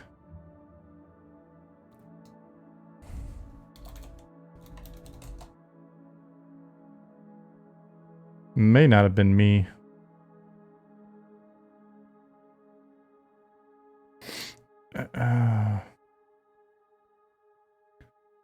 YouTube.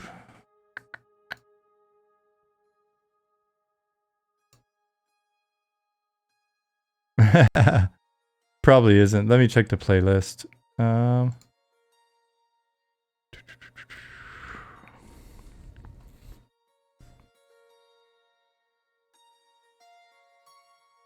Playlists. Bum, bum, bum, bum, bum, bum.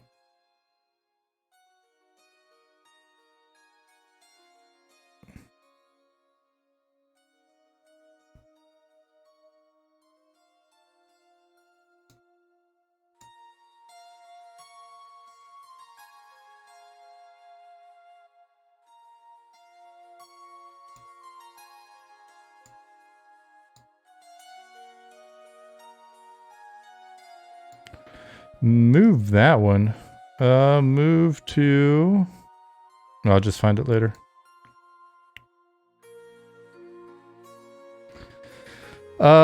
Yeah, I've got a...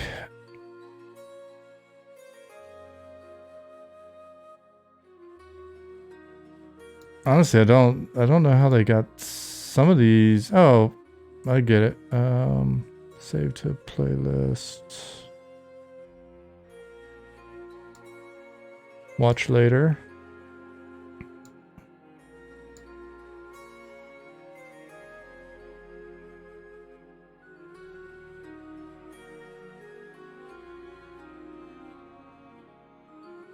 He defined his lower pecs with one neat trick. Gyms hate him.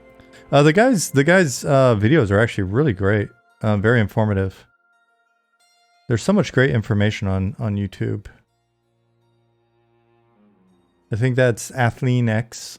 But thank you, J. Edgar Pooper. Yeah, I was working on my pectorals, so the lower chest solution get defined pecs was not supposed to be in the EQ interviews playlist, but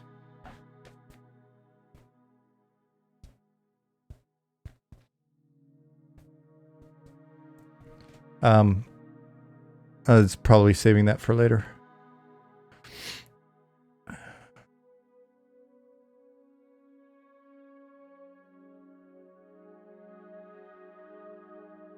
There are 6 different pectoral muscles. But hey, thanks for the heads up. I got it cleaned up.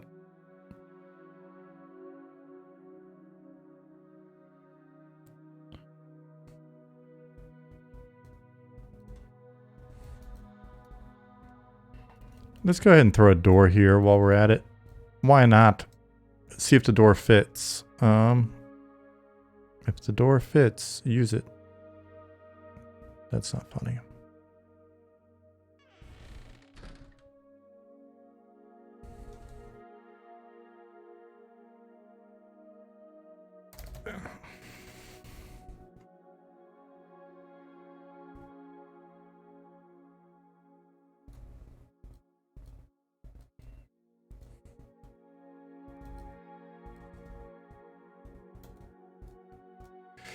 Dark Inside, hello. Dark Inside said, good morning. I'm literally in a parking lot watching. In a grocery store parking lot watching, waiting for your mother.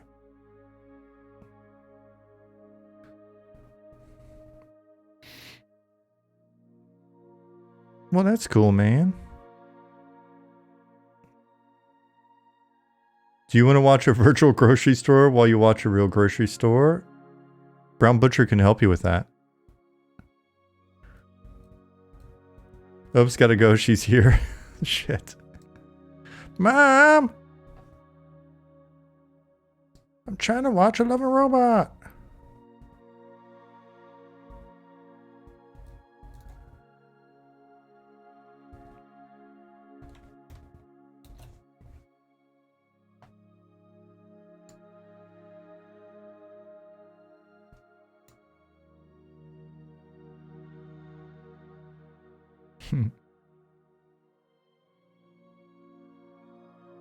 That's a good question for Dark Inside.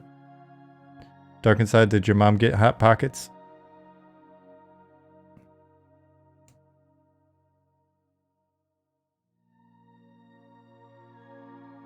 Mom.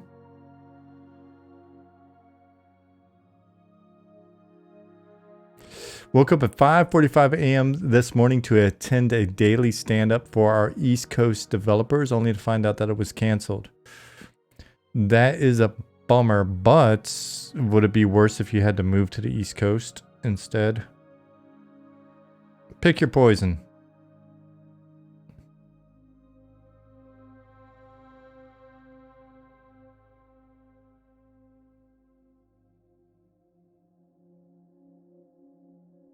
Yes, and I get to watch your stream. Oh, well, that's true.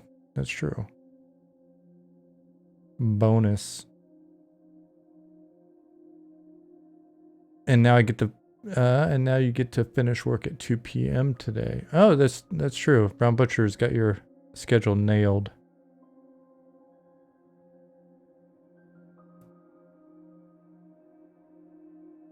I'm gonna go ahead and just claim a ridiculously high spot in the statics table. Why not? It's not even that high.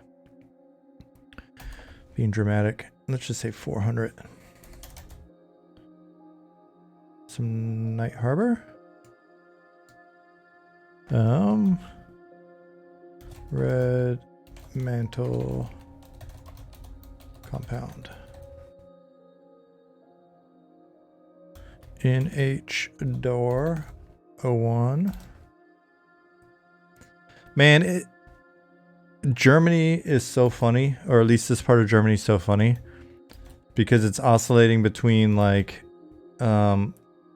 okay spring weather for us, temperature wise, and snow.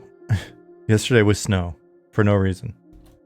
So all the flowers and blooms and stuff outside are like WTF.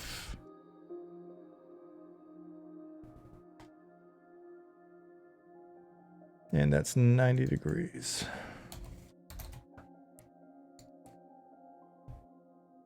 Put some pictures of the website in Discord. Let me see.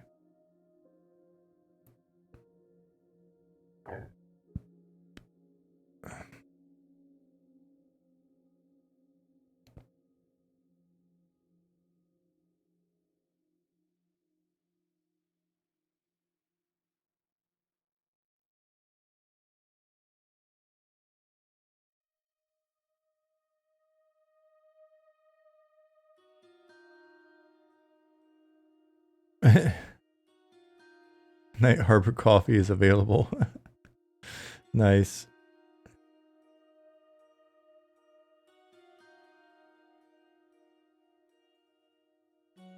Night Harbor Coffee Blog, a coffee shop in a video game.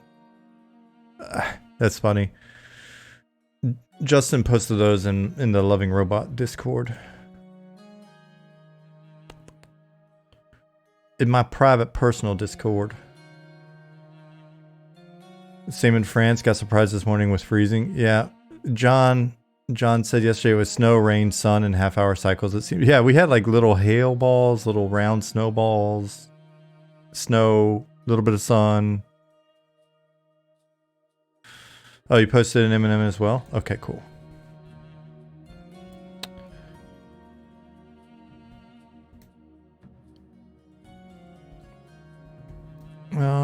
So now I should be able to just get rid of this.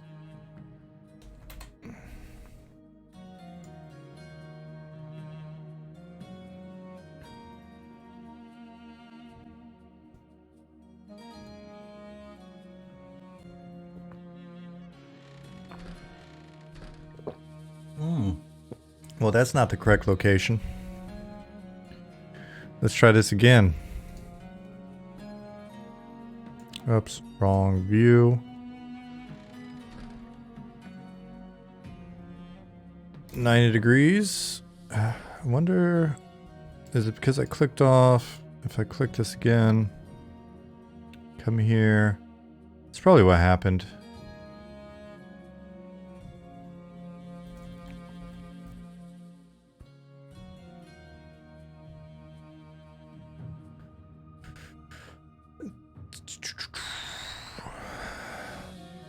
Let me check some shit.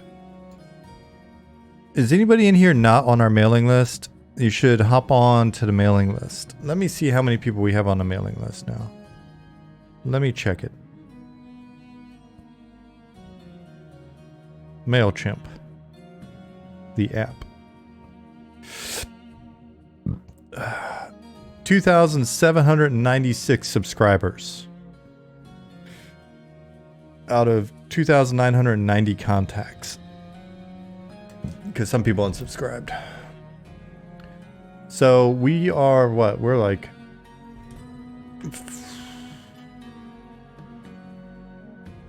Guys, we're 4 subscribers from 2,800 on the mailing list. If you're not on the mailing list, you should sign up. One of these days, we'll make it worth your while. We won't spam you. We send you a monthly update. We may send you a survey at some point to ask you some thoughts. We're not We're not going to sell your email information to any sketchy characters.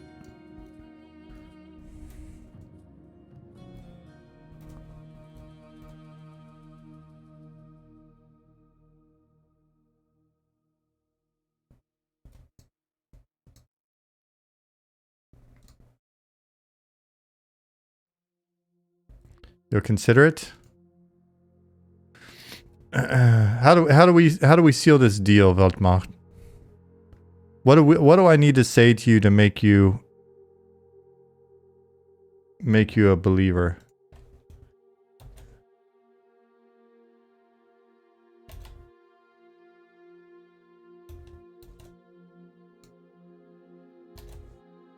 There really isn't much difference, so I don't know why it didn't show up, but I guess we'll see in a second. Never trust a gnome. Sean is a gnome. It's true. Inside of me, you're just looking at a flesh mech. I'm just a flesh mech for a little gnome that's in there. Give me plus voice in your IRC channel.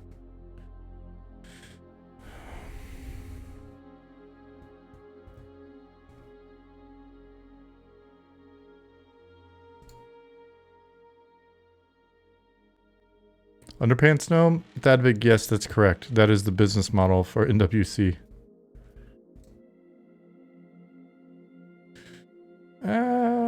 Let's do this.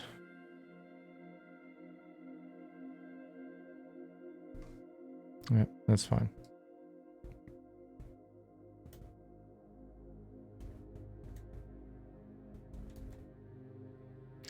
Sean is 5 gnomes in a Sean skin body. Marvel of tinkering. Just sitting on each other's shoulders.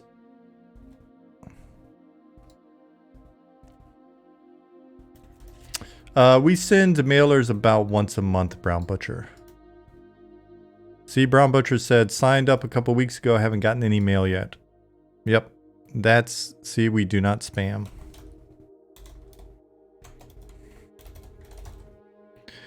Just stacked up inside a big trench coat. Like the 3 kids from BoJack Horseman.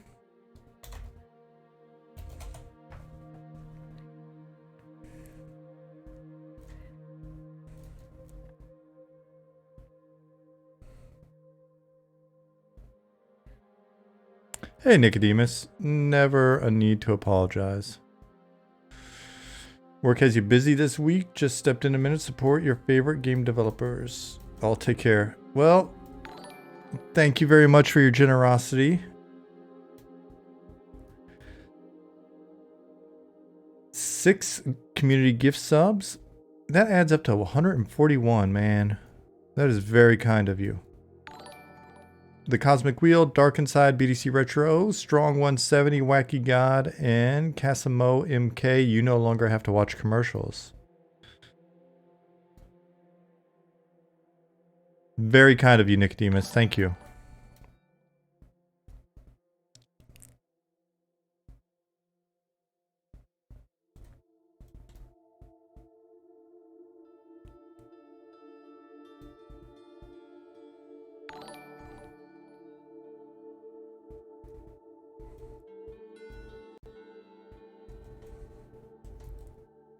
All right, man. Have a good day at work. Thank you again.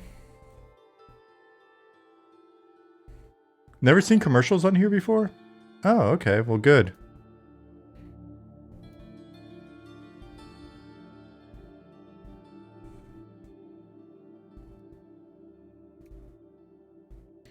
Kimmery said, starting my first vacation in around a decade today. Well, nice. How long is your vacation going to be for?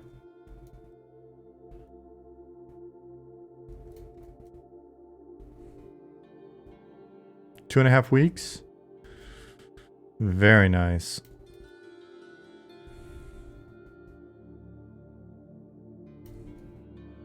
Traveling EU and UK. Right on. What do you plan on seeing?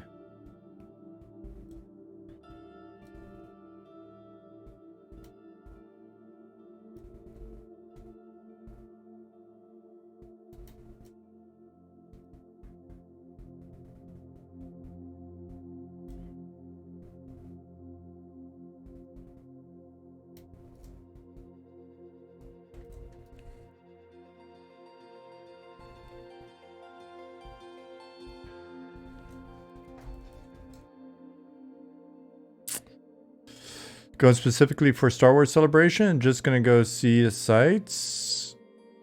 My lady plans, I follow. Fair. That's a nice arrangement to have. I probably would, yeah, I would rarely take vacations if it weren't for the fact that my significant others in the past have been vacation people and were like, I need a vacation. I'm like, all right, that sounds good to me. Let's do it. Though I really want to take a little weekend camping trip soon. But got so much to do with the garden coming up. Yeah, just need to focus on the garden. What am I thinking? What am I thinking? Because it's not just the garden. It's like there's also repairs on the garden house that need to be done.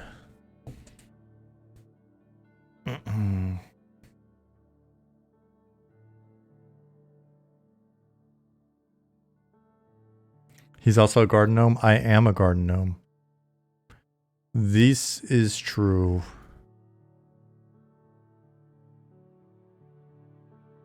You demand garden pictures, Top Frag Dad. We'll get them going. We'll get them going this year.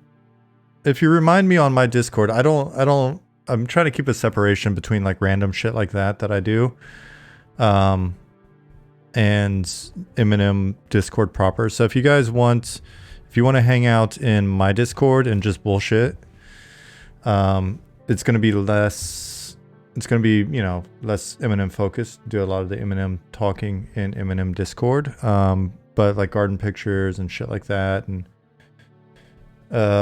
all of that, just kind of personal stuff, then I will keep that in there if you're interested. So I'm not super active in there. It's mainly like me, Isan, Justin, a few others.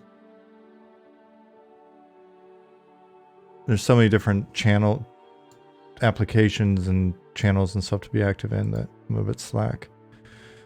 But if you're interested, you can definitely do it.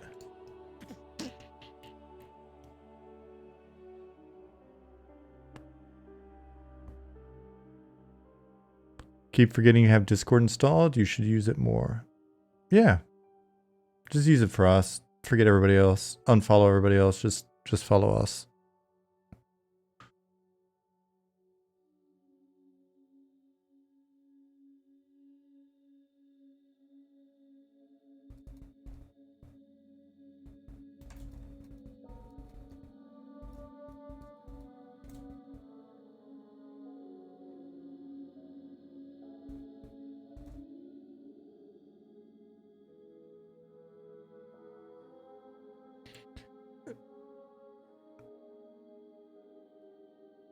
Brown Butcher, that is an interesting one. I've never heard that before. You need to get a 3-year sub badge, mate. Turnip Gin, no shit. Time has flown. I was thinking about that the other day. I was like, I wonder, because you guys have, I mean, Esan's at 24 months. Where are you at now? Let me see. Like something insane. 31 months. Yeah, so I need to get some new badges made. I forget what the breakdown was.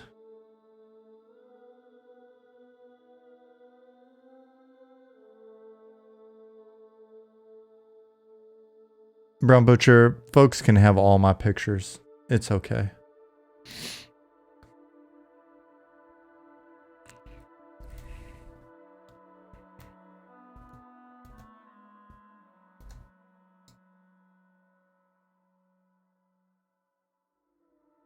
Enjoy my pictures. I hope they provide someone joy when the singularity happens.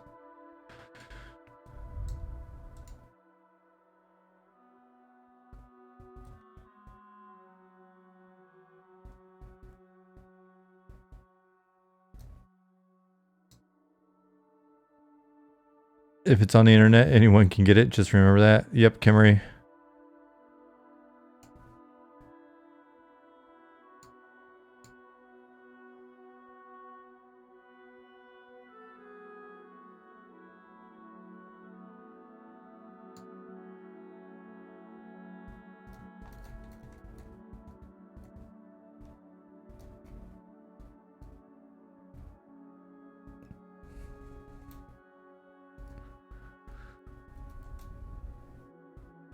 Oh shit.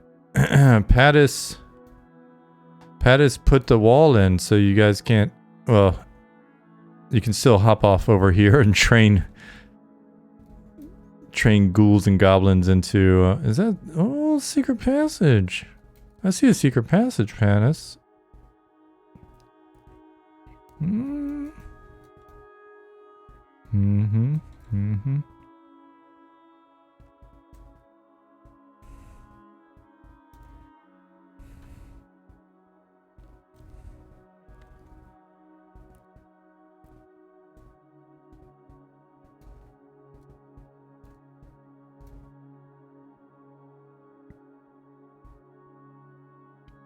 Talking about ghouls, magic, weapons needed.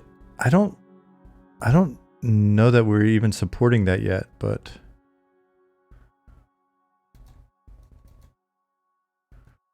all right. So, but I guess we'll see. It'd mainly be out of tradition, I guess.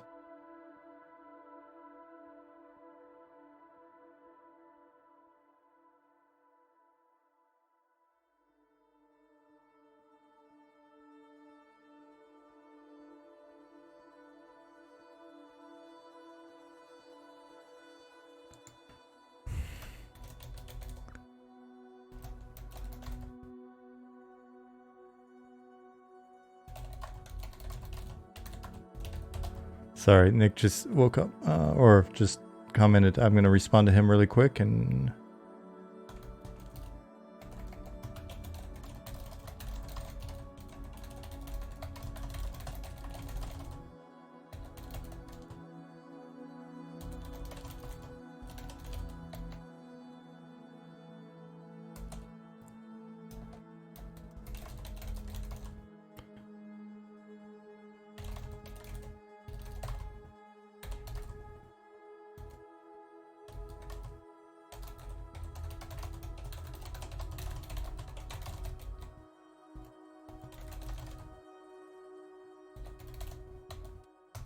Cool. See if he can take a look at that channel, and then I'll let you guys know. How early did you want to do Bane weapons at release or later expansions? That type of stuff we'll have in before release. The functionality, at least. We'll see how critical it is to sort of core early game. It'd be nice to take some of those concepts that came online in other games later on to and get them just in earlier. So that they feel a little bit more integrated. Yeah,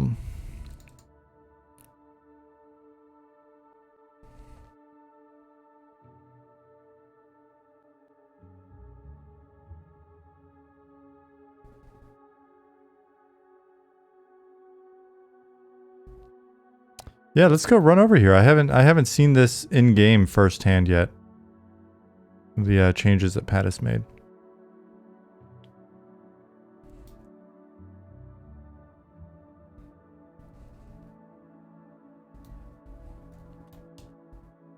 We can put some monsters in here. We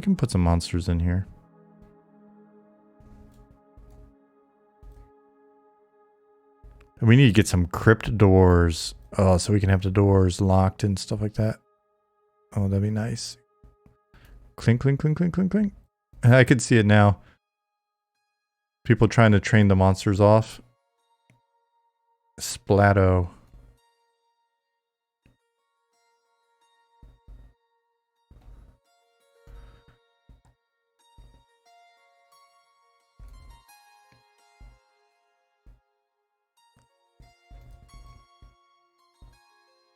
Can you put your memories in the crypts? Yeah. Player housing.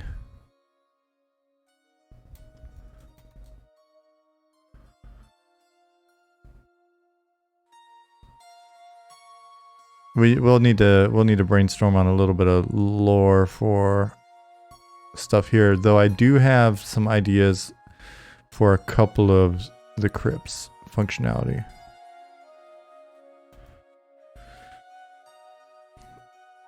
J.W. Wienersmith reporting in. Welcome, soldier.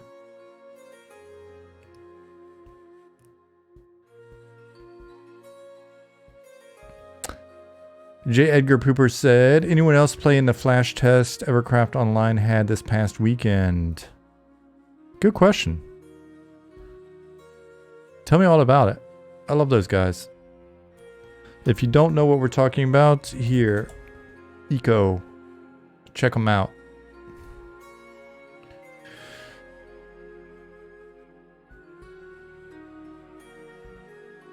Wiener Smith,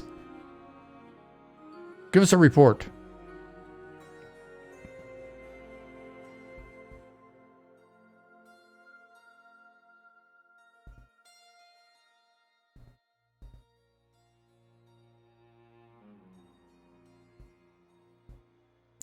It's pretty cool. They announced servers were coming up for a few hours on Friday evening. Yeah, so it's going to be exciting when we get to that point where we can just like do a little flash thing. Like, hey, all right, maybe we'll even do it on stream every once in a while. Be like, hey guys, servers are unlocked. Hop in.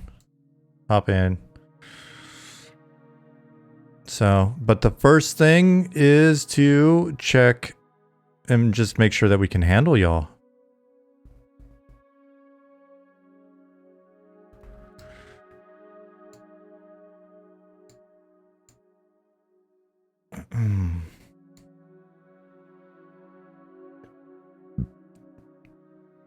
Can you dig it? Can you dig it? Man, that movie was cool. Can't believe you're actually here for a live stream and not just watching a VOD. So excited for the game. Well, J.W. Wiener Smith, we're glad to have you here.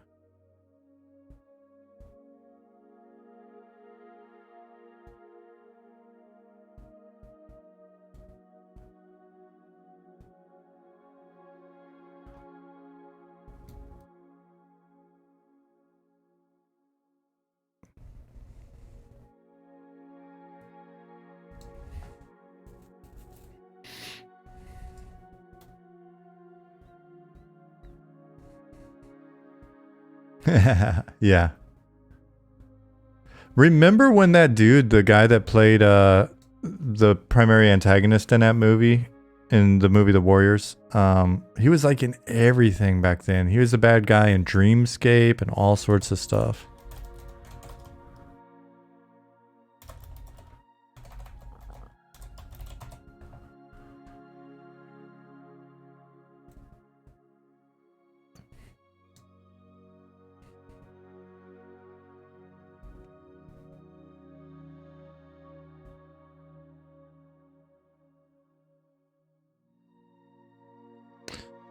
The Dreamscape was a cool movie.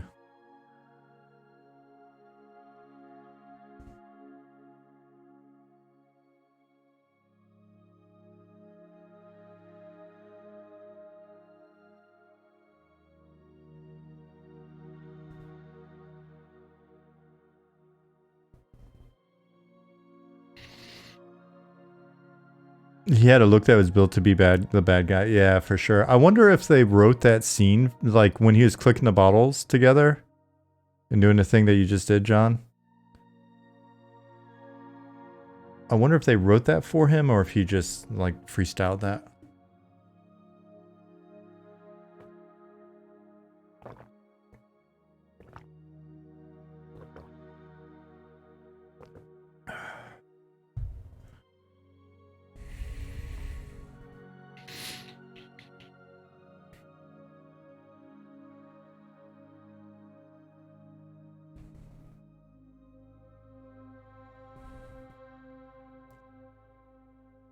Are we talking about Luther? Is that the character's name? It was the Warriors movie from the 80s. Video game was pretty good too, made by Rockstar Toronto. I'm trying to remember. I had to have played it. I had to have owned it. I had everything they made back in the day. Manhunt, everything.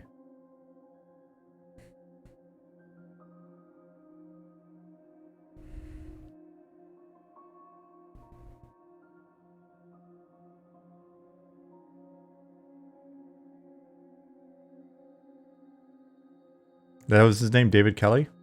Is he still around? Wonder what he's doing.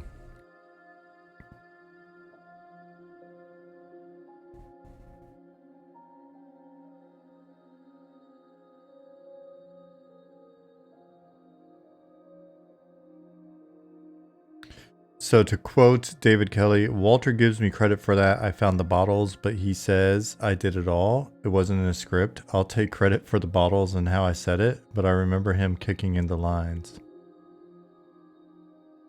That's cool. And that's a humble and cool way to like remember it as well. Good for him. Seems like just because he looked like the villain doesn't mean he was.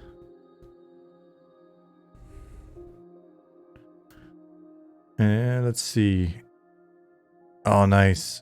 Cool. We got some good views in this direction as well. Great job, Pattis. Get some torches going up in here. I think we'll refrain from overly lighting this and have it be more sort of like blobs of torchlight between sections of crypts. And then we'll do some fun random spawns and night spawns.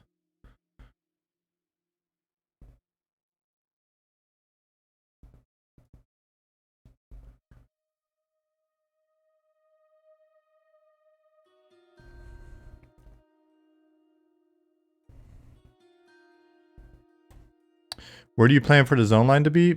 So far we've been a little loosey-goosey with the zone line concept. So far we haven't found a need for a zone line, but we'll see. I think personally, I think zone line is inevitable somewhere in the city, but so far everything is loading in the city at the moment.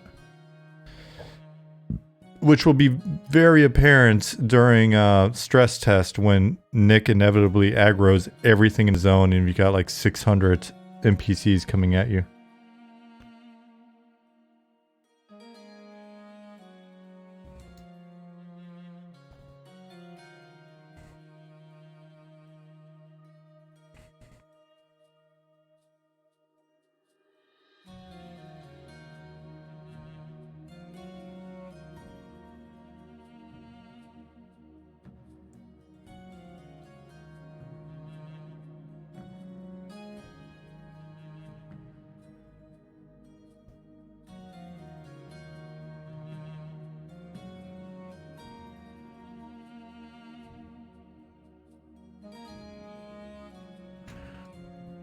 Yep, and we'll have a rough lighting pass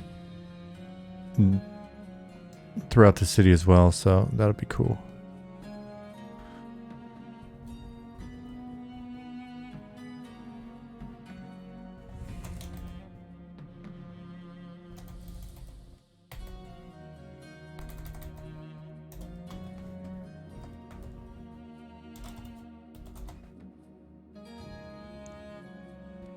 David Kelly's still around? Huh, on the short side too, didn't know that. Yeah, he's a tiny little guy.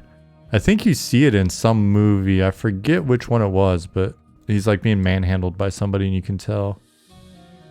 Might have been the Warriors.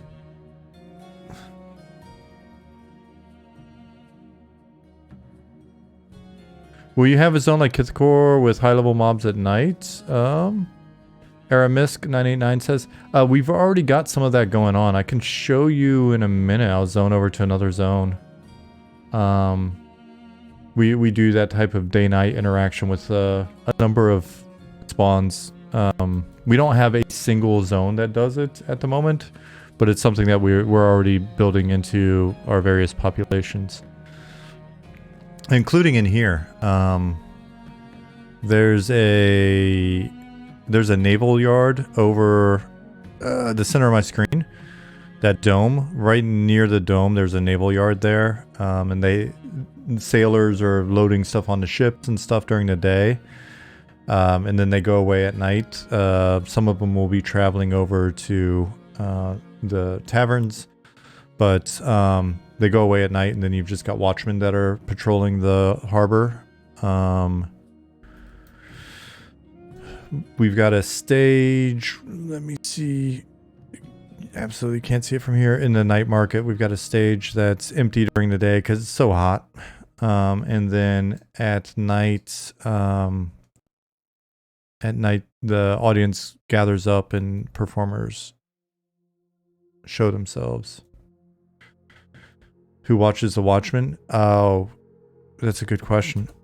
I don't think I actually planned that into the population.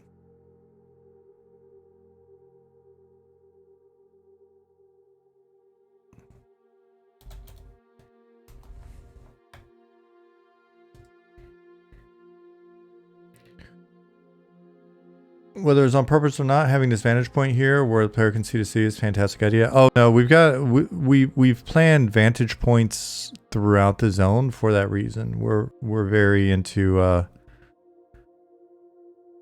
we're very mindful of views and creating some nice oh shit moments. Watchmakers should watch The Watchmen.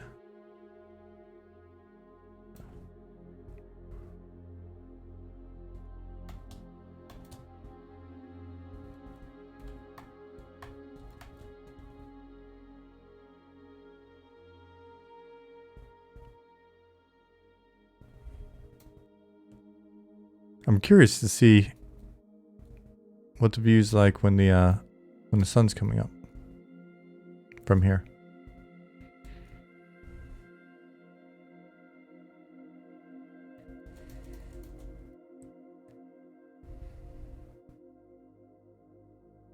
Do we have a plan on having achievements? No plans for achievements.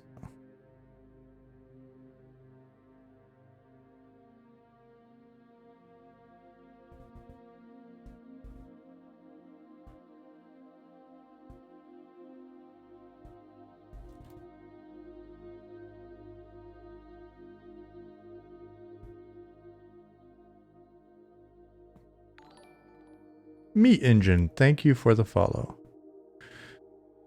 Aramisk said, sweet, love what you guys are doing. Too many games with lifelike graphics and crappy game mechanics. Can't wait to see the final product. Well, appreciate that. It's feasible. I think there will be a number of people that don't like our graphics or our mechanics, but that's bound to happen in any game. OMG gamers. Why do I do that? I swear I've done that before. OM gamers. OMG. Thank you for the prime. So the harbor I was mentioning before to you is over there.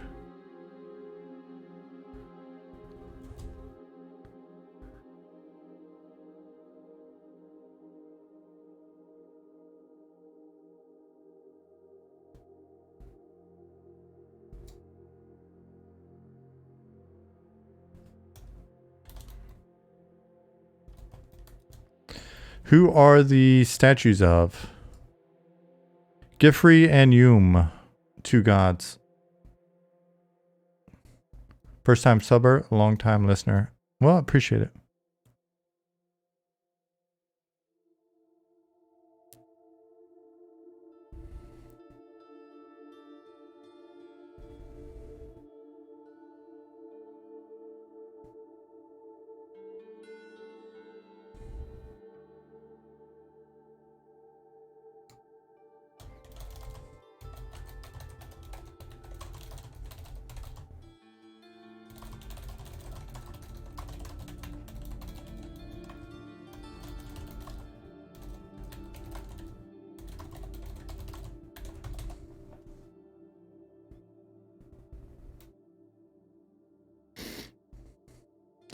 So the question of lighthouses, yeah. The answer to your question about lighthouses, yes, we do have a lighthouse.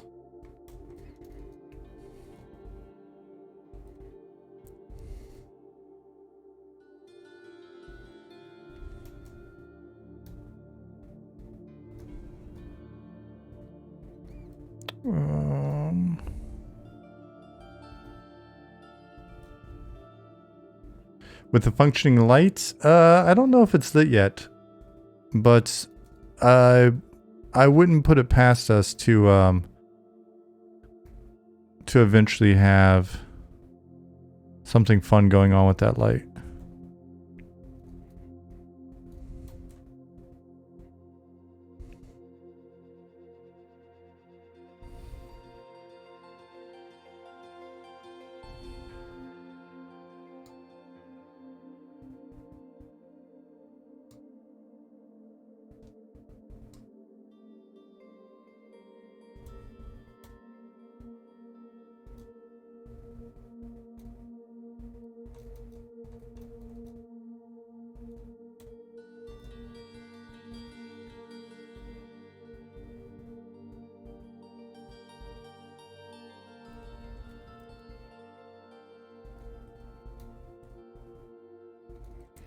place them here for now, though I do think at some point this geo will change, but we'll see if there's any impact there.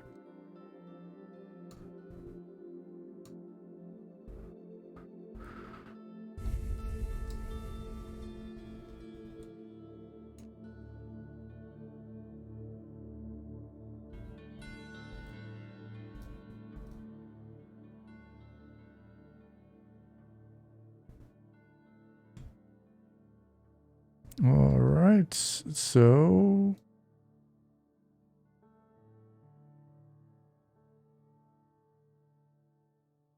from position, save. Appreciate that, Chaos. Yeah, the goal here isn't to just make a big ass city, because a big city with nothing going on in it would be a bummer. Right?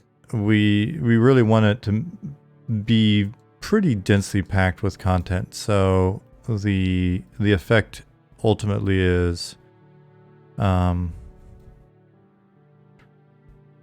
of it just feeling like a nice epic kind of campaign level city.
All right, let's get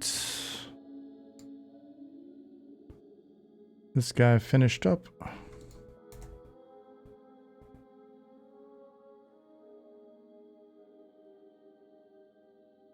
Perhaps add city sounds too, especially in crowded areas. We've talked about the idea of there being triggered city sounds based on population density, player population density, things like that. Because the idea of like there being a bunch of like the sound of a crowd and there not really being a crowd there, it's kind of jarring. So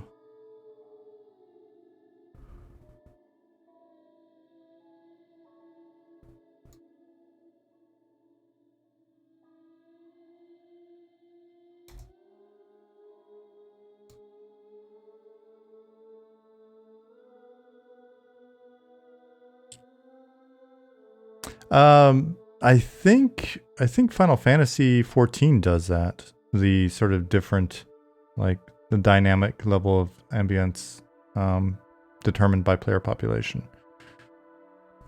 If I'm not mistaken, but might be mistaken. I don't know.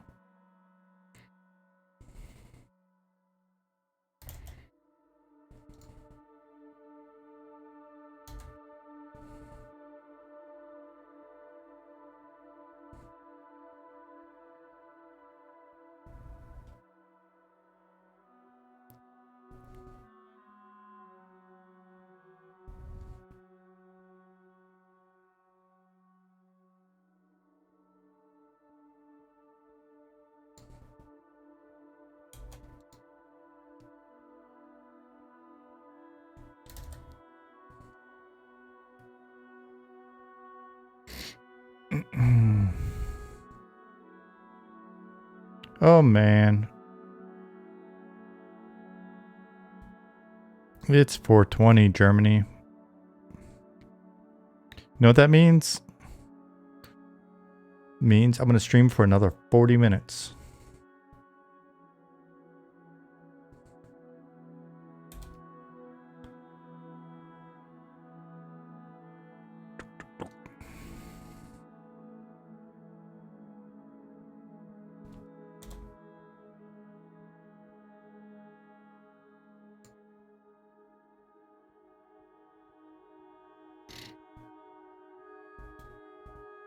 And then the big reveal? We can reveal before then. If Nick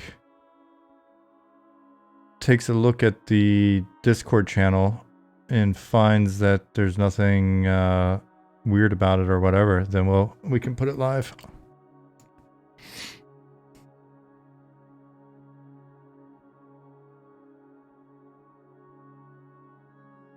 Do you think you're going to use more AI to make developing your game faster? More to Sirius says. No clue. Which you may be surprised that I would acknowledge the use of AI, but no clue. We'll see what happens with the tools and stuff. If it makes sense. We use a number of different things in the sort of brainstorm process already.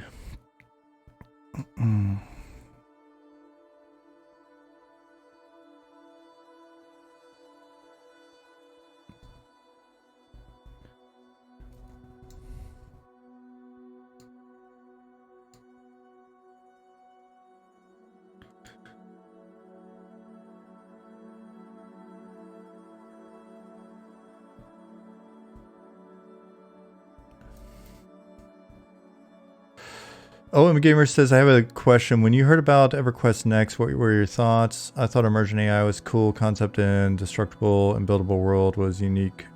So I want to make sure that I'm not lying when I say this. Let me look at, when was EQ Next announced? Can someone give me a firm date on that?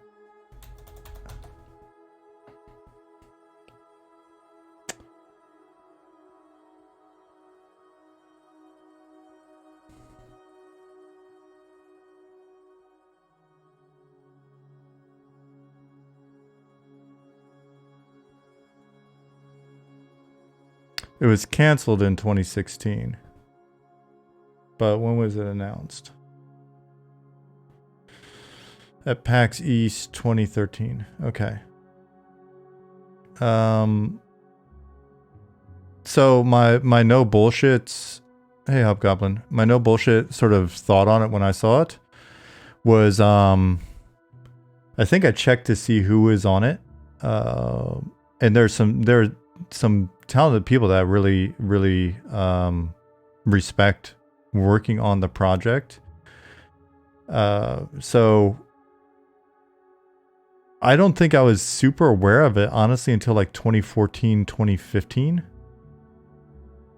And but once I was aware of it and I saw like Rich Waters and Ryan Barker and those guys are fantastic dudes. Got a lot of respect for them. I worked with them and like them a ton. When I saw the announcement, the feature set that was announced to me seemed too ambitious. I just didn't picture Sony being able to deliver on it. And the reason why I say Sony is just because I feel like as my time progressed there, you know, it's not like we saw another EQ happen. And so I don't know. I feel like it was just too ambitious of a project for what I felt I'd seen kind of consistently come out of the company execution-wise over the various years. Like, EQ2 wasn't that ambitious, and they had, you know, we as a company had trouble delivering it. PlanetSide was a ambitious game, but very ambitious in specific sort of technical focused areas. But then it was a game that launched without a live content plan, and that was apparent like the day it went live. I think I could have sworn it went live while we were at E3 or maybe right before E3. But I remember being on the bus on the way back to the hotel, drinking a beer with, I think it was like Georgeson, and asking like, hey, you guys are live now. Like, what's the plan for, what's your first expansion? What's the plan for the live game? The game's really fun. What are you guys going to be up to? And there's like this response of like, what? We just launched, you know, like we're done for a bit. And it was like, oh, that's not a good sign, right? And so I don't know, man. Like I thought the feature set was going to be too ambitious, and they weren't going to deliver it. That's the one thing I can honestly say when I saw it. I thought, I don't remember everything else about it, but I definitely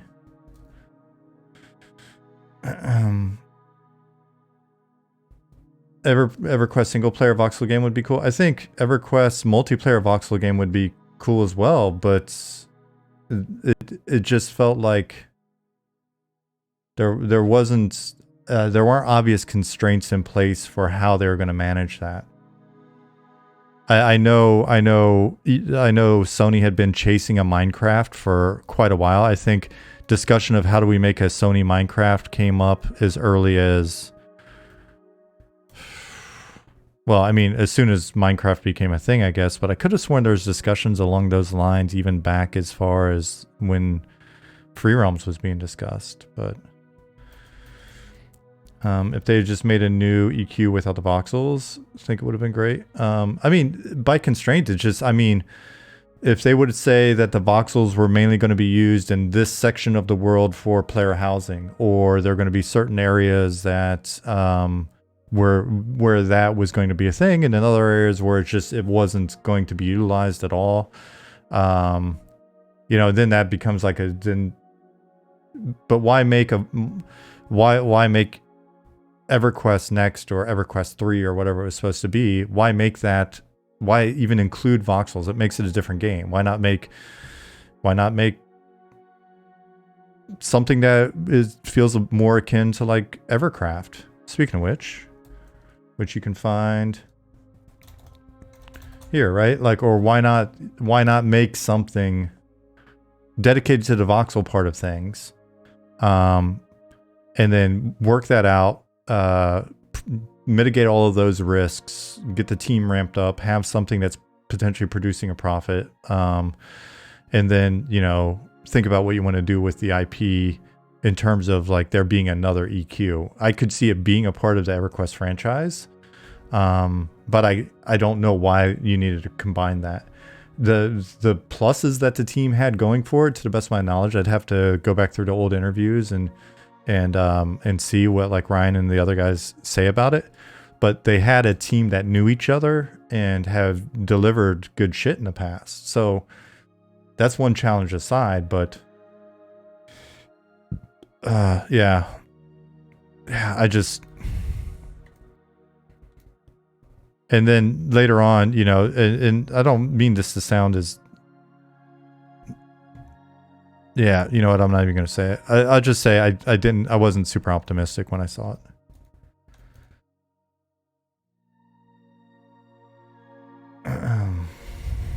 But now I've got no comment on like current Darkpaw stuff. Again, the people that I know that are there are awesome folks, and how they run their business or how they're doing business or whatever is, it's their business.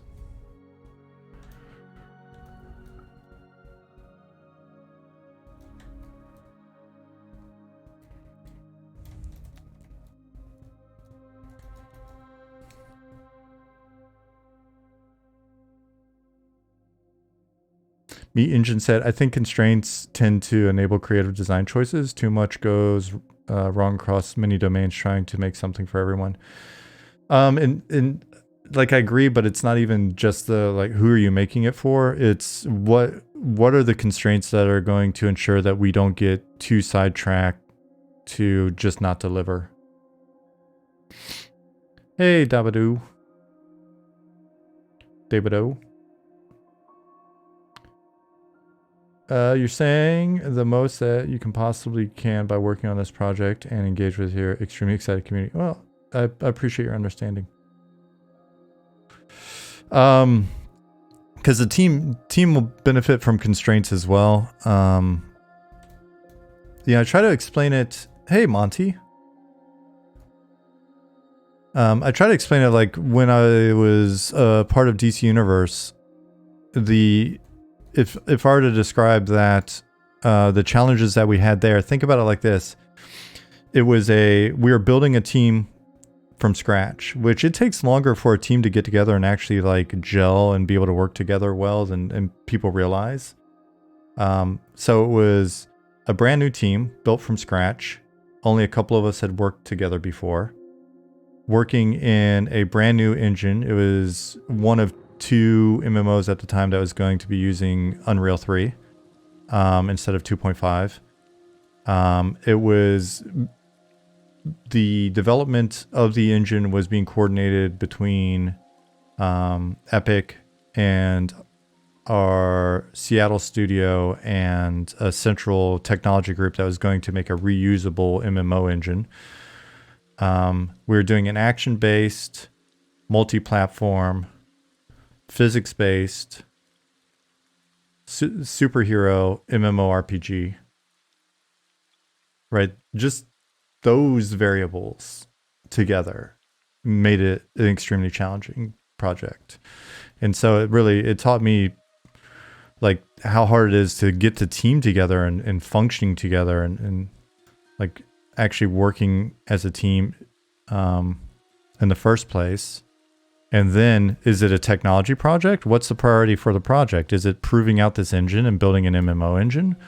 Or is it making the game? You know, then even within that, there's just sort of nuanced kind of like priority discussions to be had. And I don't say this as someone that like, even with our constraints, I go through I dive into my own rabbit holes and shit like that. Could be way more execution focused, but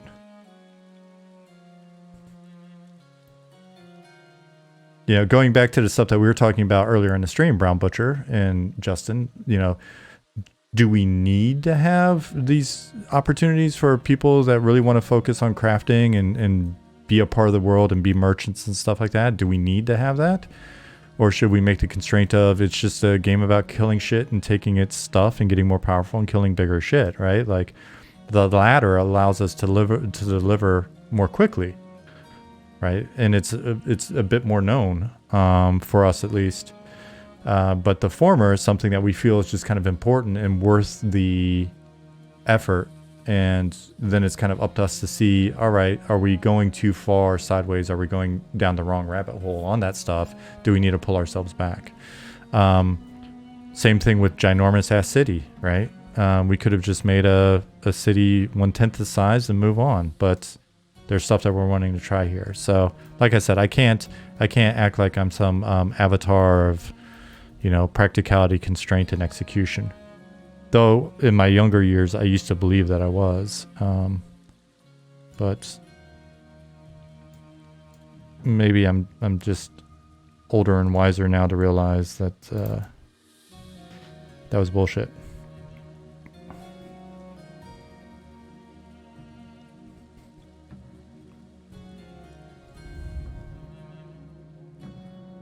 Avatar of gnome kind. Yeah. I wish I was proportioned like a giant gnome. That would be... The only thing starting to get there for me is my belly.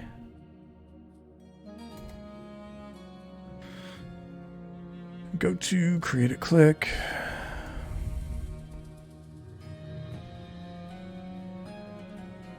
New command to pause.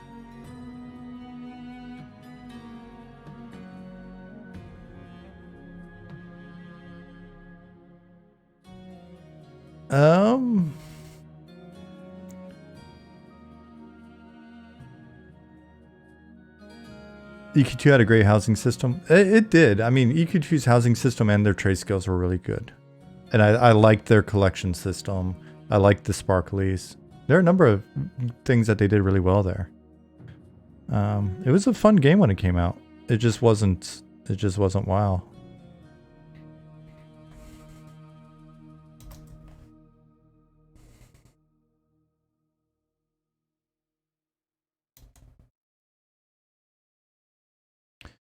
Meat Engine said Zen in the Art of Motorcycle Maintenance has a chapter that illuminates how constraints can be liberating, in which someone is assigned an essay to write about a building. You don't have to read the whole book, but I'm often tempted to dog ear the start of that section and hurl the book at people. I wish I had my copy here. My copy's in storage.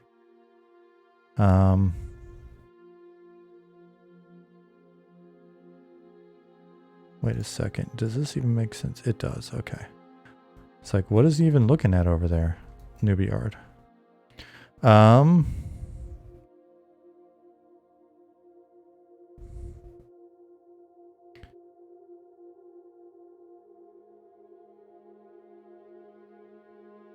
Yeah, Monty. Our housing will be persistent home plots in and around the city, with rented keys or earned keys.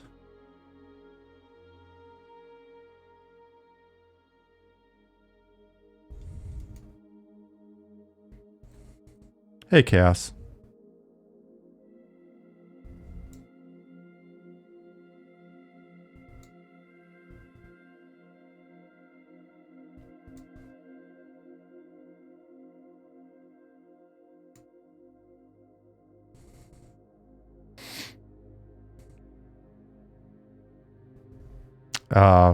Stupid me.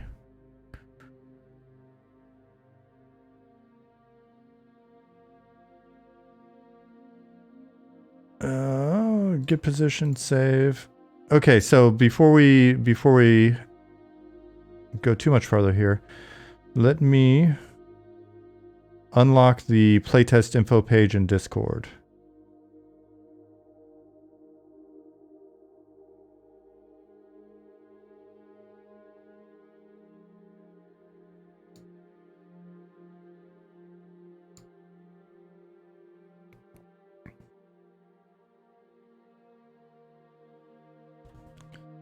Yeah, and so Monty said that's great and implementable. Going back to constraints, not building out systems for home decor and a bunch of crazy stuff makes it shippable while still having a great fit in the game mechanics, and lots of emergent content will come from that implementation.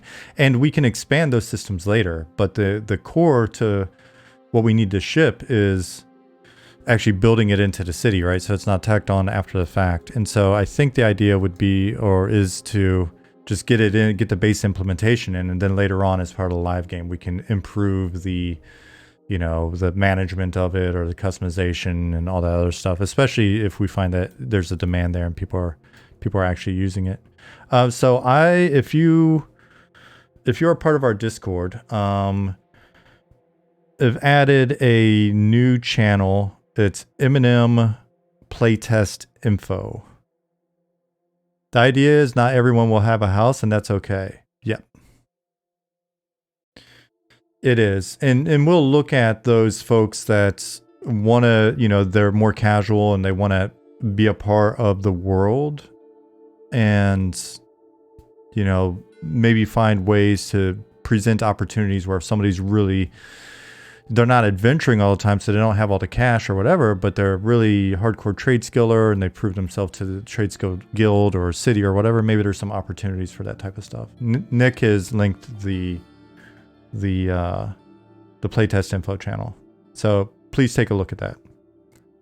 And if you look below, you should be able to click some reactions on the bottom to kind of... okay, cool. Nick updated those. They actually make more sense now. Nice. Okay. So it could be green check mark if yes, you are planning on joining the playtest. Little shruggy shoulders. Nick, did you make it a shruggy person instead of a shruggy man? That's so modern and considerate. And a red X if not. Have you guys talked about apartments? We'll see. We've got a size of room. Well, I'm not gonna say we. When I was making the map the other day, made a size of room like these little single room apartments. So we'll be that.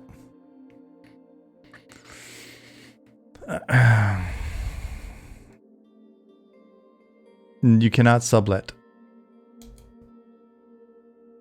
Not in any sort of good way that I know of. There's probably some emergent weird way to sublet that we'll have to keep an eye on, see if it becomes a problem for folks.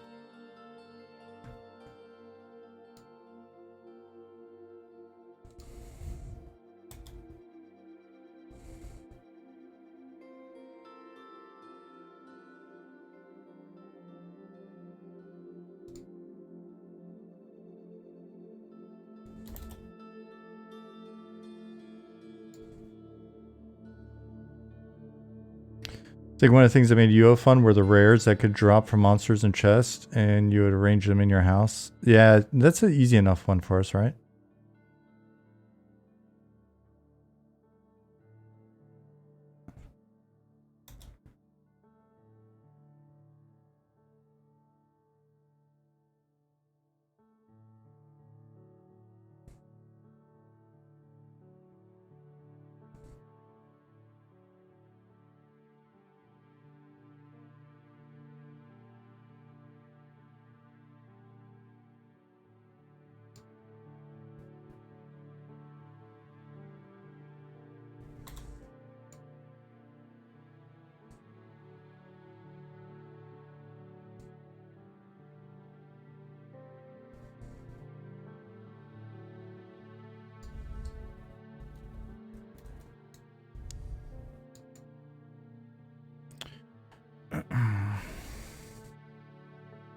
There is like inspectable containers in a home. Guests could right click and look around. Yep.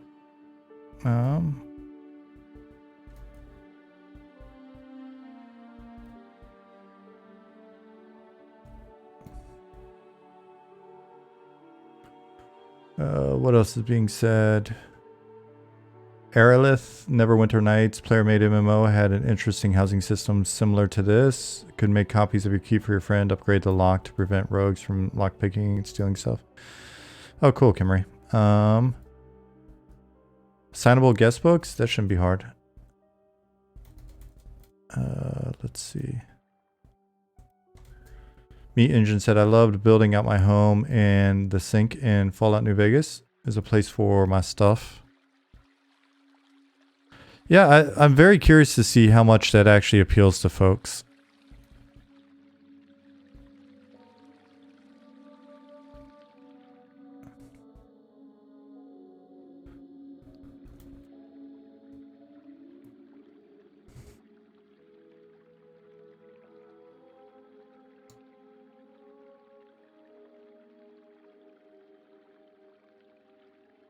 Housing is a big deal in Final Fantasy XIV, and it's very theme park.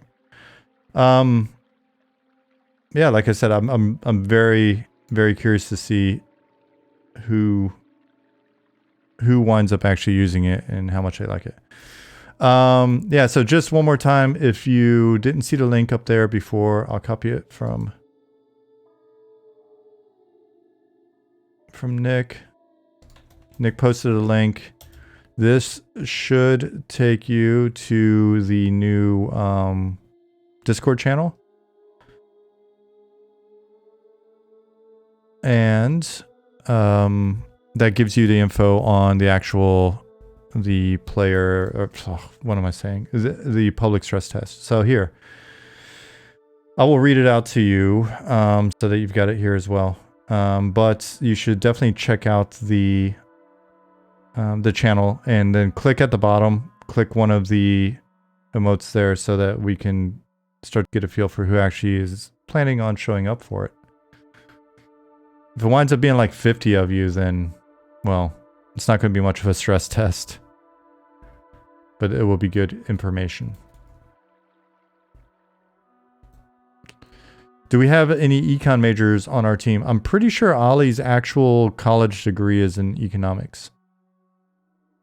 He just happens to be a farmer hacker. Business person.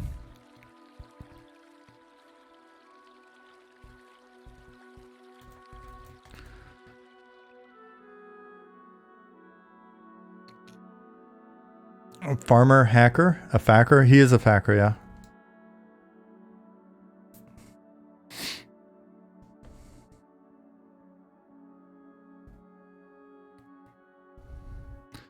So anyway, like I said, public stress test will be April 28th and 29th.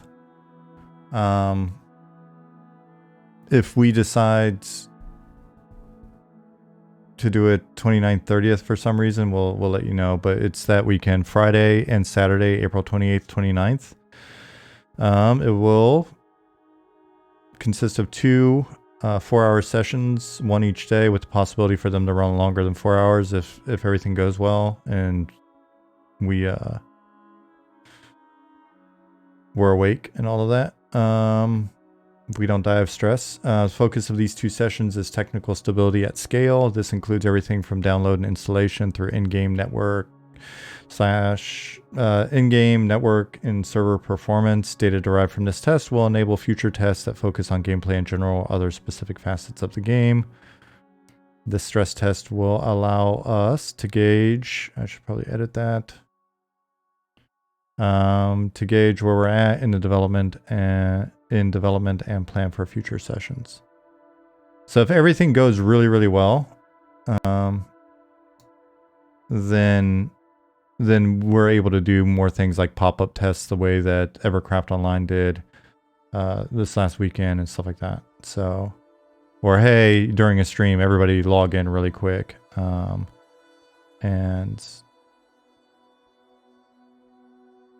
so.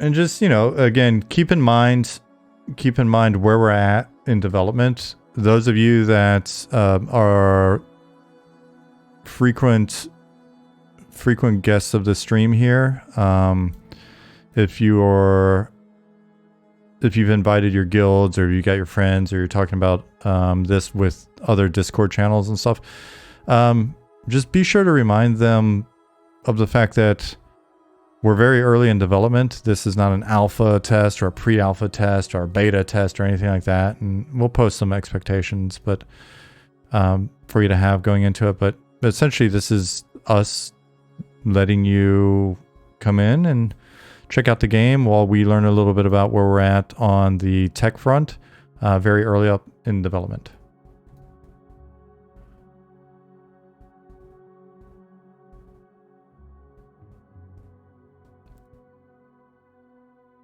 Is your oh yes to Justin's question of, hey, are there mob trains in M&M? Yeah. There are already trains, and there will be plenty more.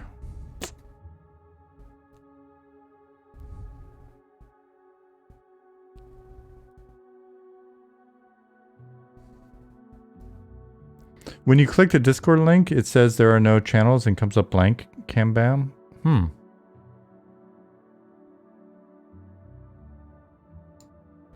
Maybe it's something I screwed up in copying it.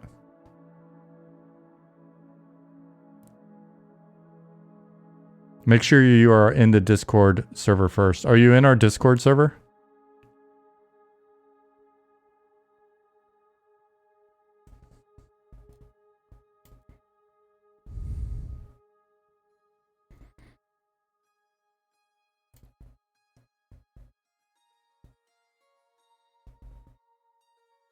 You are now? Yeah, here's a link to the Discord if you guys aren't in it.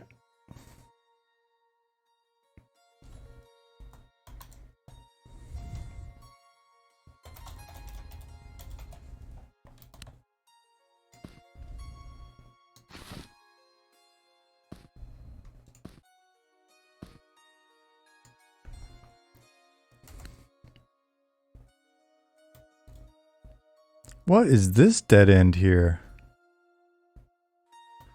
Interesting.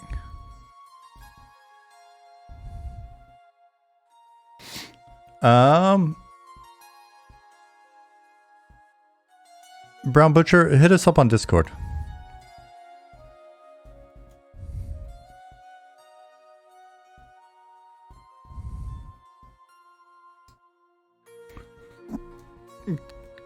You have a very unique playstyle. So I'd be curious to speak with you some more if you would be down.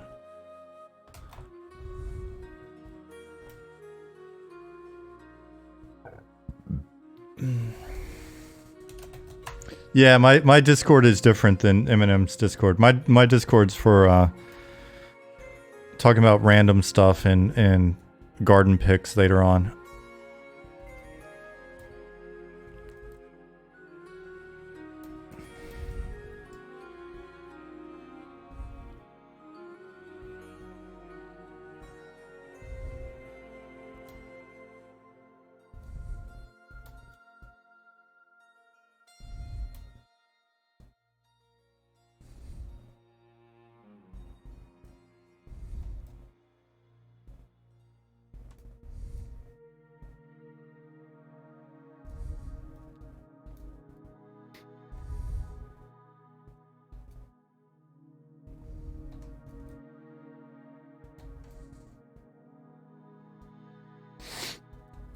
Let's see, how many people clicked? 19, including Nick and me. So that's not a lot of you, huh?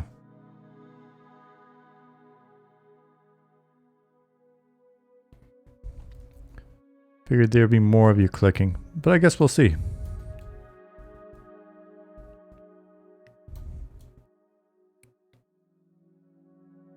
Can't find the Discord in the app without the link. Here. So here's our Discord. And then click that. And then you'll be able to find it on your own even without the link directly to it if you just look on under General Eminem Playtest Info.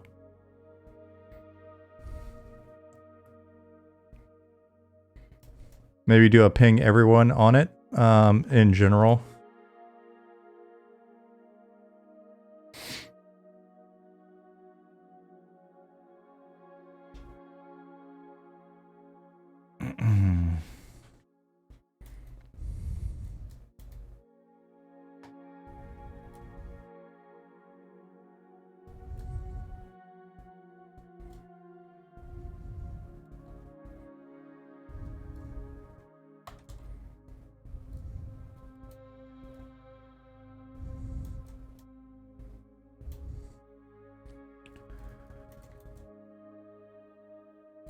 Oh, you were making lunch? What were you supposed to click? John, just go into Discord and look for the channel Playtest Info.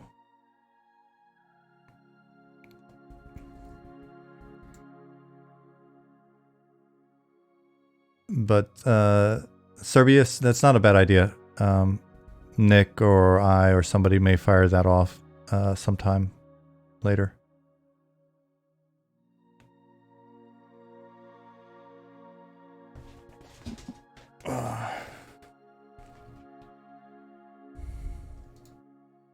Oops. That always puts it in a weird spot.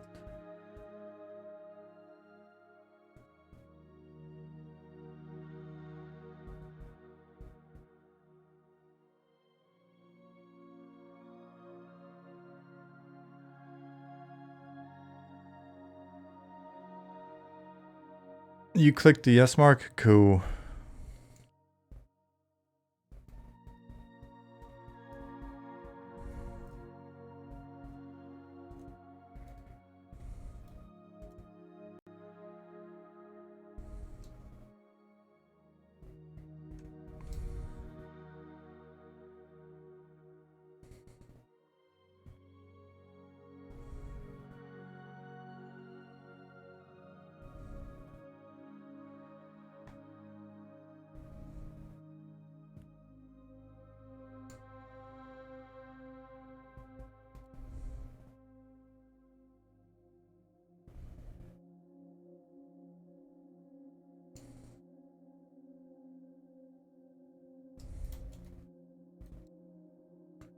Get these guys in here.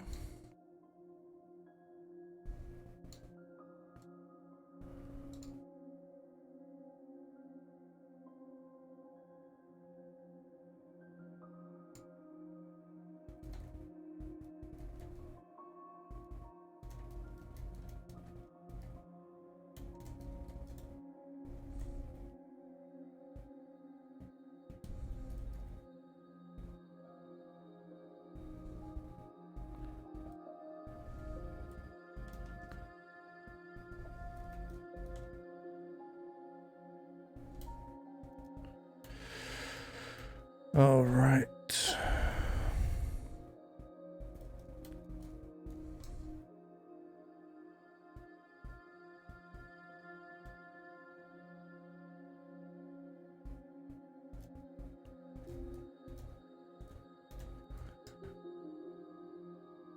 Clicked yes, but will likely only be Saturday due to my work in the salt mines. Your work is air quality management.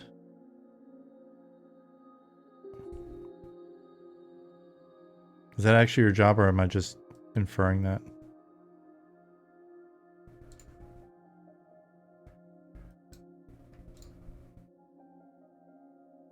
Yep, you're air quality engineer. Oh, right on. Interesting.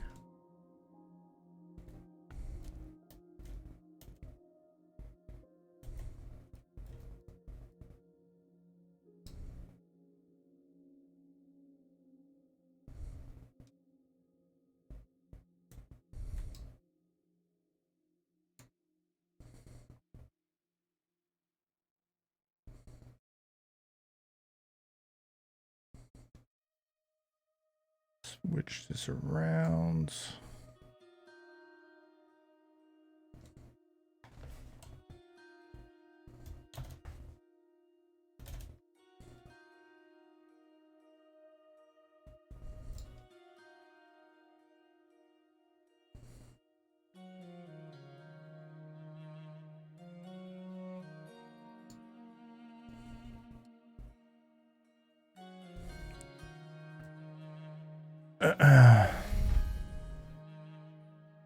Plot twist, you're just a canary. When when you black out, everyone goes home for the day.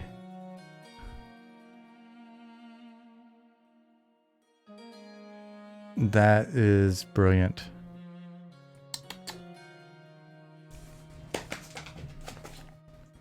All right.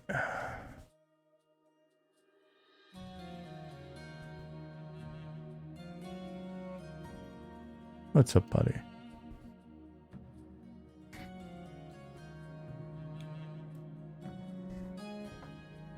All right.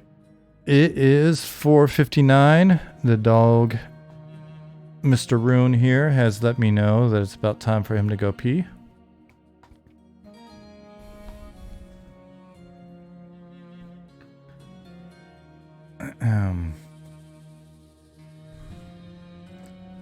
So I'm gonna get out of here.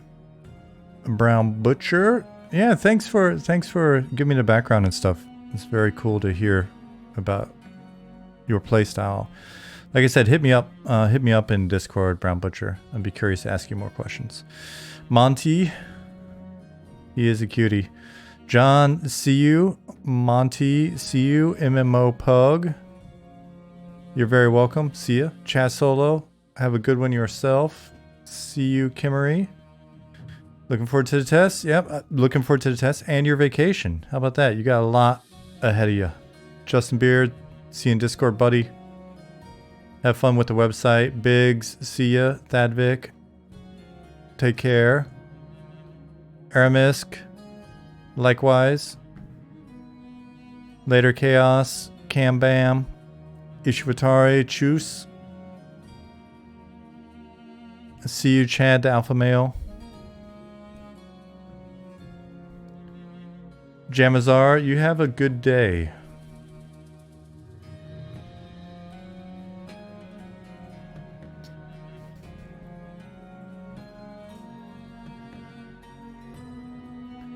The sun's actually out. The sun's out, buddy. Good. Let's go for a walk. All right, guys. Tactical, everyone nuke dropped. Awesome. Thank you, Nick.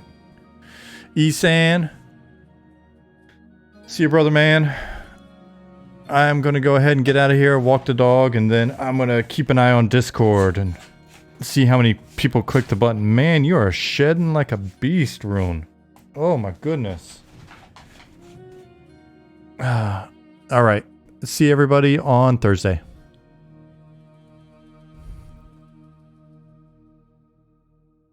Oh, did it blow up?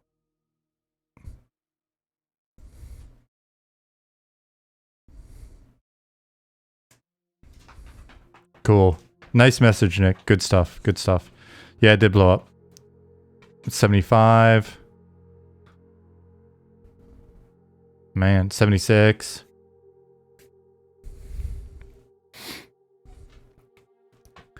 $78. All right, so I'm gonna walk him so he doesn't lose his mind, and then I will keep an eye out. 85. Yeah, it'll be curious to see where we're at by 90 by the time we hit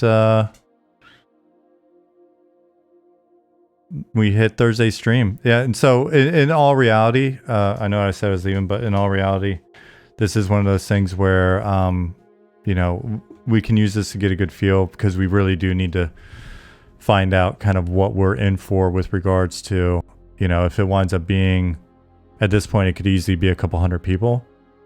So we'll just want to make sure that we're able to plan for that in a way that makes it so that the first night isn't just complete shit show. So, but we'll figure it out. This is exciting. The number is going up. Think, yeah. So go to Discord. Go to our Discord.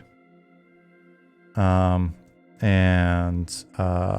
check out the Eminem Playtest info channel. Nick pinged everyone, so actually just go to Discord and you'll see it. All right, I'm gonna head out of here. Be curious to see if we're at 200 plus by the time we get back from our walk. Exciting, very exciting. So, and yeah. Vitaly, you have a great one as well. Thanks. See you. I'm gonna go ahead and pop out of here now for real this time. See you guys Thursday.